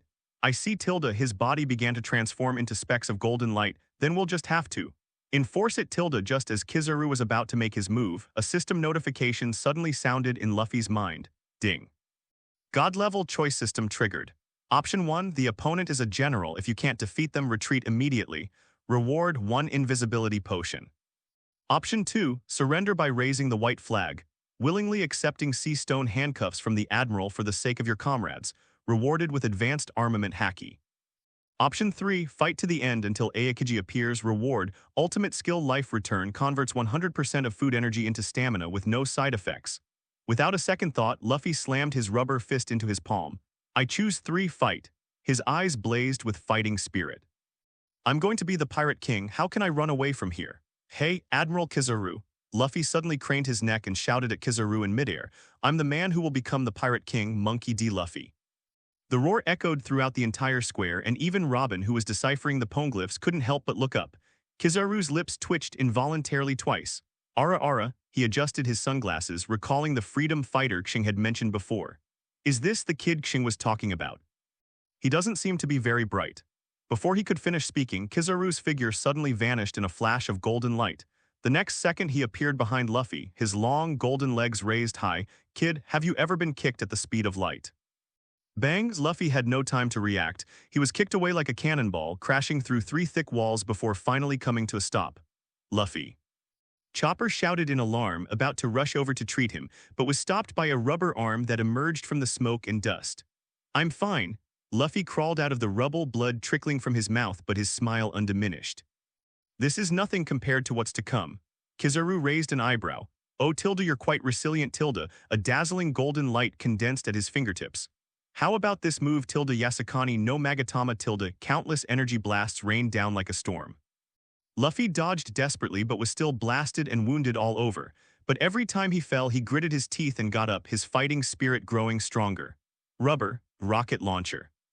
Luffy seized an opening to counterattack, but Kizaru easily dodged it by transforming into his elemental form. Its useless tilde Kizaru's figure reformed within the specks of light. Logia-type devil fruits aren't so easy to deal with. Huh. Kizaru suddenly noticed that Luffy's fist was covered with a layer of jet-black armament haki. Bang! The punch landed squarely on Kizaru's face, sending him staggering back several steps. The Marine Admiral touched his slightly reddened cheek, his smile finally fading. Truly, a terrifying rookie tilde. So he's mastered armament haki. Interesting. The battle intensified, and although Luffy was completely overwhelmed, he fought with increasing ferocity, getting up to do sit-ups every time he was knocked down. Again, Luffy spat out a mouthful of blood, his rubber arm swelling once more. I will persevere to the very end. Kizaru's expression gradually turned serious. He hadn't expected this seemingly reckless kid to be so troublesome. Just as he was about to get serious, snowflakes suddenly began to fall from the sky. Ding, mission complete. Reward ultimate skill life return, no side effects. Luffy immediately felt a warm current surge through his body. All the food he had eaten earlier had turned into a surge of energy. He grinned and felt full of energy again, just then. The snowflakes falling from the sky suddenly became denser and the temperature plummeted. A huge bird swooped down and the blue pheasant lazily hopped off its back, casually patting the bird's wing. Thanks. With a long cry, the large bird flapped its wings and flew into the distance. Only then did Aokiji turn his gaze to the battlefield. When he saw Luffy locked in fierce combat with Kizaru, he shook his head helplessly. Looks like it's not too late. However, when he looked up at the 10 enormous stone tablets in the sky, his languid expression froze instantly, his pupils contracted sharply, and even his breath caught in his throat. 1, 2, 3. He counted incredulously 10. Aokiji's Adam's apple bobbed, and his usually composed voice trembled slightly. Things are much bigger than I thought. He originally thought it was just an ordinary historical text, at most the level of a red road sign. But now, the simultaneous discovery of 10 poneglyphs, including 2 red road poneglyphs, goes far beyond the scope of Sirius, and has risen to a level that has drawn the attention of world governments. Aokiji's hands unconsciously clenched and unclenched. Just as the battlefield descended into chaos, a system notification suddenly sounded in Ron's mind. Ding, the detection subsystem host has completed its task, triggering a 10x reward. Gained ultimate secret technique life instinct, can convert physical strength into life energy, heal injuries, and achieve superfast bodily regeneration. Ron's pupils suddenly contracted, and an unprecedented warm current instantly swept through his body.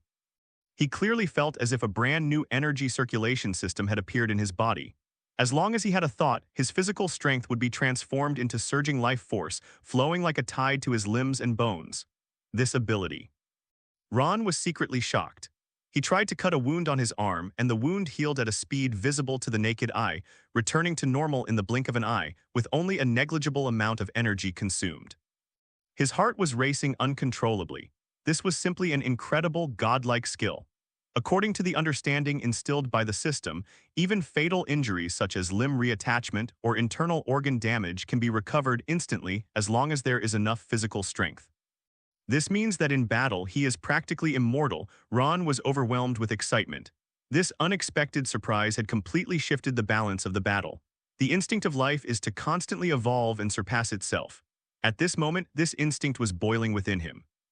On the other side, the naval camp, no one noticed Ron's change. Upon seeing Aokiji arrive, Kizaru immediately stretched dramatically.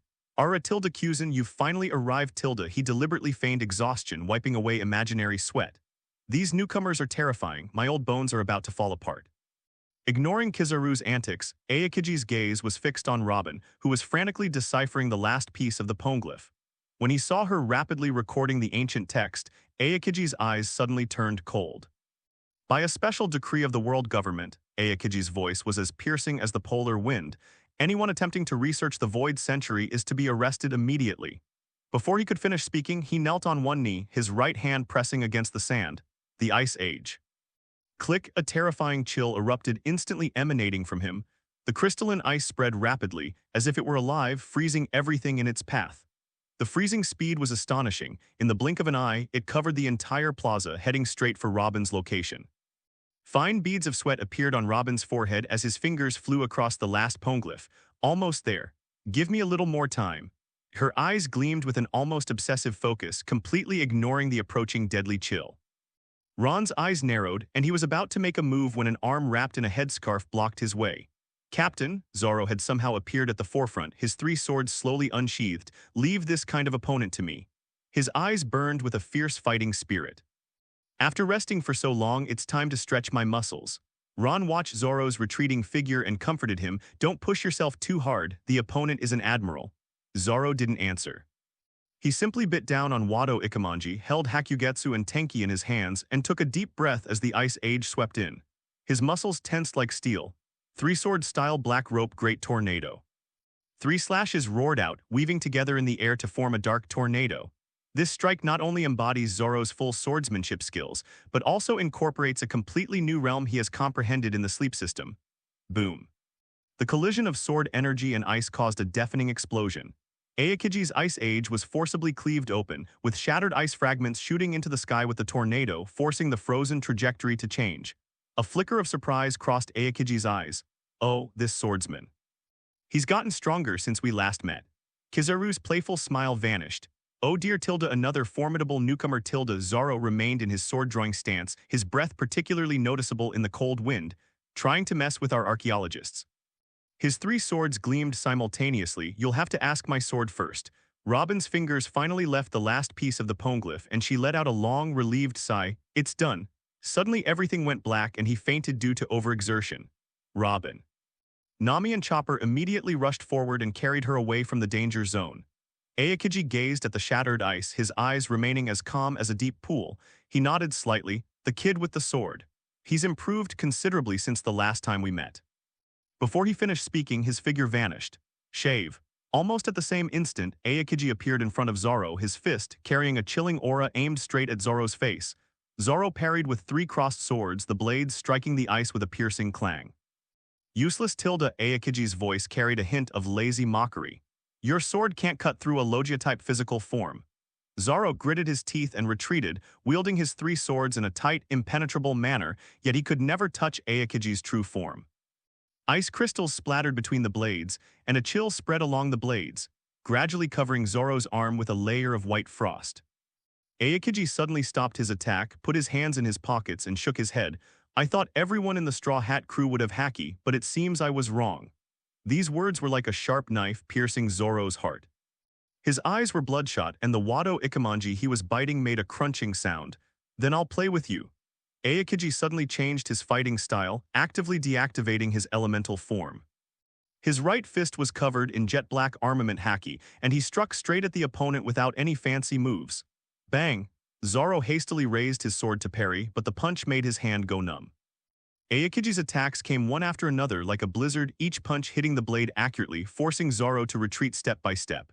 Too slow, terrible. Wrong angle, terrible. Not enough force, terrible, terrible, terrible. Aokiji commented as he attacked, combining physical and magical attacks. Zoro's face darkened. This was a blatant humiliation. The final spinning kick, the military boots imbued with armament haki, slammed heavily into Zoro's abdomen. Zoro flew backward like a kite with a broken string, crashing through three walls before finally stopping, spitting out a mouthful of blood. Aokiji straightened his slightly disheveled justice coat, his tone indifferent. The strength of an admiral cannot be surpassed by mere passion. In the smoke and dust, Zoro used his sword to support himself and stood up shakily. Blood trickled from the corner of his mouth, leaving a glaring red mark on the blade. But his eyes burned with an unprecedented fighting spirit, sharper and more intimidating than ever before. Armament haki huh, it seems I really need to master it. Zoro muttered to himself, his eyes gradually hardening. At that moment, he recognized his shortcomings more clearly than ever before. Suddenly, a system notification sounded in my mind. Ding, strong will to become stronger detected in the host. Dream system activates special mode, Inception. Inception dream training time flow changes, comprehension enhanced. Inception current level 1, 1 minute of reality equals 12 minutes of dream note. A strong will can unlock the next level. Zoro's pupils contracted slightly. It was a time-flowing dream. Although he could only enter the first level now, the time difference was already astonishing. And what does this so-called enhanced comprehension mean? Could it possibly increase my comprehension? Without hesitation, he turned to look at Sanji, who was dealing with the marine grunts. Hey, you perverted cook. Zoro's expression was unusually serious for once. You take a beating for me for a bit, I'm going to sleep for 10 minutes. Sanji gracefully kicked a marine soldier away, leisurely lit a cigarette, took a deep drag, slowly exhaled a smoke ring, and then suddenly looked up and roared. You damn green-haired jerk. Can't you just speak properly when you're asking for help? Zoro's face was as black as the bottom of a pot, but forced by the situation, he could only grit his teeth and reluctantly say, Please, take a beating for me, Sanji. Sanji was silent for 2 seconds, then suddenly unleashed a spinning kick that cleared out all the surrounding marines. He loosened his tie and walked towards Zoro. Remember this is what you owe me. Having said that, he turned to face Aokiji, his right leg bursting into flames. Hey, Ice Cube uncle, your opponent has changed. Without a word, Zoro sat down against the ruins, placed his 3 swords across his knees, and instantly fell asleep. To outsiders, it looked like he was taking an untimely nap on the battlefield, but only Zoro knew that in the world of dreams, he was about to begin his special training in armament haki. You must seize the time to master it. Aokiji raised an eyebrow, looking at the strange, green-haired swordsman sleeping before battle. He shook his head. These new recruits are getting harder and harder to understand. Thinking they can get stronger just by sleeping, unrealistic. Sanji took a deep drag of his cigarette, his eyes sharpening. Don't underestimate him, Admiral. The flames on his right leg burned even brighter. Before that guy wakes up, I'll have my fun with you. I'm pretty good at fighting. Pretty good at taking a beating, Sanji said casually, a cigarette dangling from his lips. Aokiji visibly paused, a rare look of surprise on his face. Do you know what you're saying, asking to be beaten? Sanji shrugged, spat out his cigarette, and walked towards Aokiji with his hands in his pockets. Whatever tilde, as long as I get stronger, that's all that matters. As soon as he finished speaking, Sanji made his move, but Aokiji was even faster. Aokiji's ice fist slammed heavily into Sanji's abdomen. Bang! Sanji was sent flying backward, his body curled up like a shrimp, crashing into half a wall. But the next second he staggered to his feet, wiping the blood from his mouth. Cough, cough, again. A flicker of surprise crossed Aokiji's eyes. His punch was enough to incapacitate an ordinary naval sergeant, yet this cook was still able to stand up. Ice Age. The biting cold instantly froze Sanji into an ice sculpture, but just 7 or 8 seconds later, flames suddenly erupted from his legs, followed by a cracking sound as the ice shattered. Sanji, trembling, remained standing. Is that all? Aokiji finally got serious. He stopped holding back, and his fists, covered in armament haki, rained down like bullets.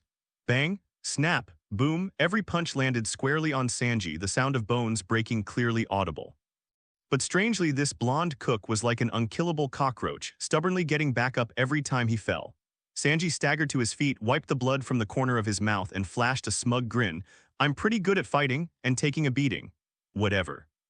Sanji spat out a mouthful of bloody saliva, reassuming his fighting stance. Come on, let's continue. Before he could finish speaking, Aokiji's ice fist had already hurtled towards him. Sanji had no time to dodge and could only take the blow with his body. Snap. The sound of ribs breaking was clearly audible. Sanji was blasted away, leaving a long trail in the sand, but he gritted his teeth and stood up again. It's not over yet. Sanji was panting heavily.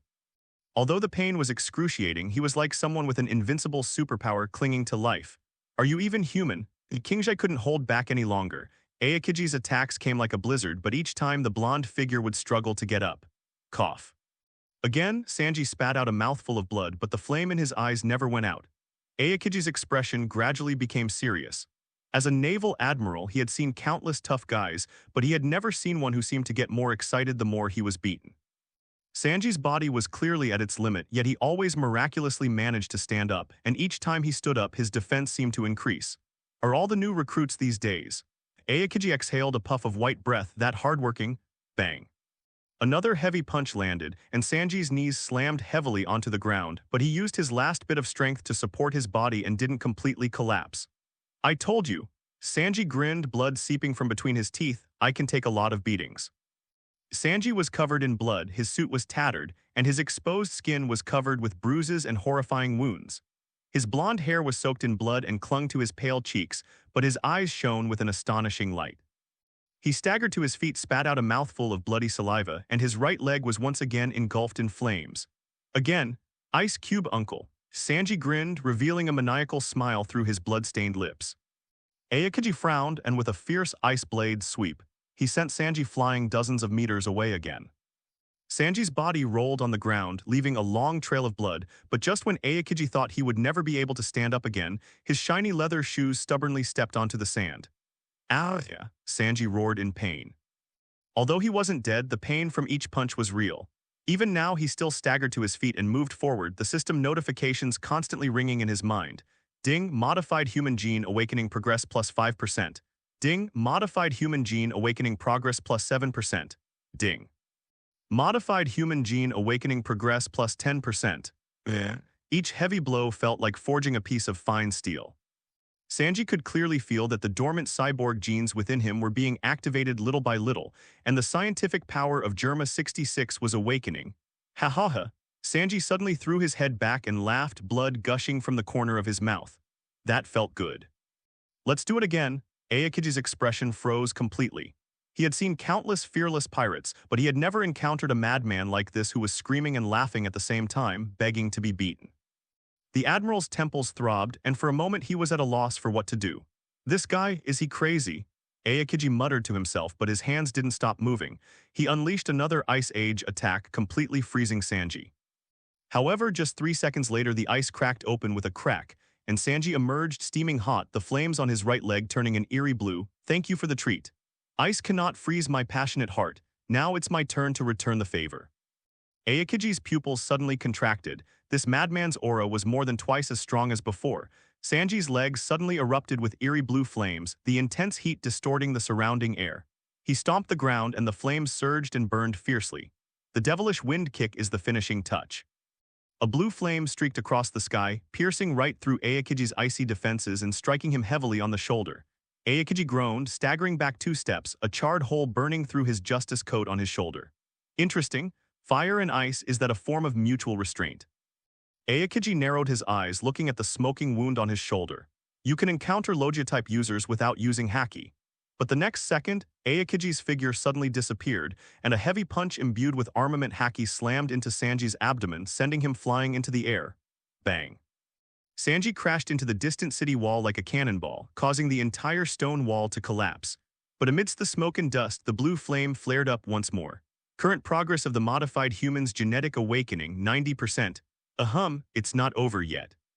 Sanji spat out a mouthful of blood. His cyborg genes had awakened to 90%, and his body was repairing his injuries at a visible speed.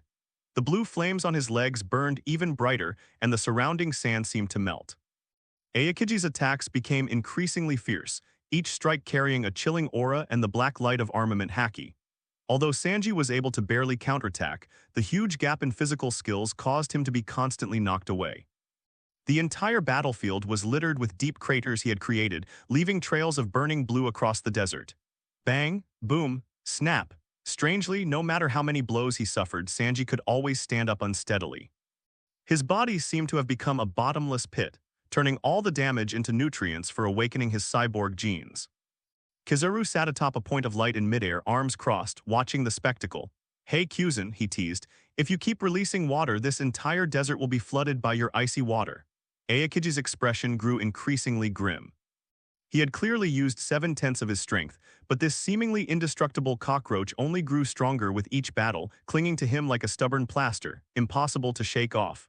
Ice Age. Ayakiji finally stopped holding back, pressing his hands to the ground. The terrifying chill instantly transformed the area within 100 meters into an extreme cold hell, and Sanji's body was completely frozen, turning into a lifelike ice sculpture. But just as Ayakiji breathed a sigh of relief, snap. The first crack appeared on the surface of the ice sculpture, followed by a second, a third, and eerie blue flames shot out from the cracks. Thank you for the treat. Sanji's voice echoed from within the ice, carrying an unprecedented power. My cyborg genes have finally fully awakened. Boom, the ice shattered and a figure engulfed in blue flames slowly emerged. Sanji's blonde hair danced in the heat and his eyes shone like 2 burning blue sapphires. At this moment, Germa 66's technology and Sanji's will finally merge perfectly. 100% genetically modified human, superb recovery unlock, steel body unlocked. This feeling, I can't feel any pain at all. Sanji immediately charged towards Ayakiji.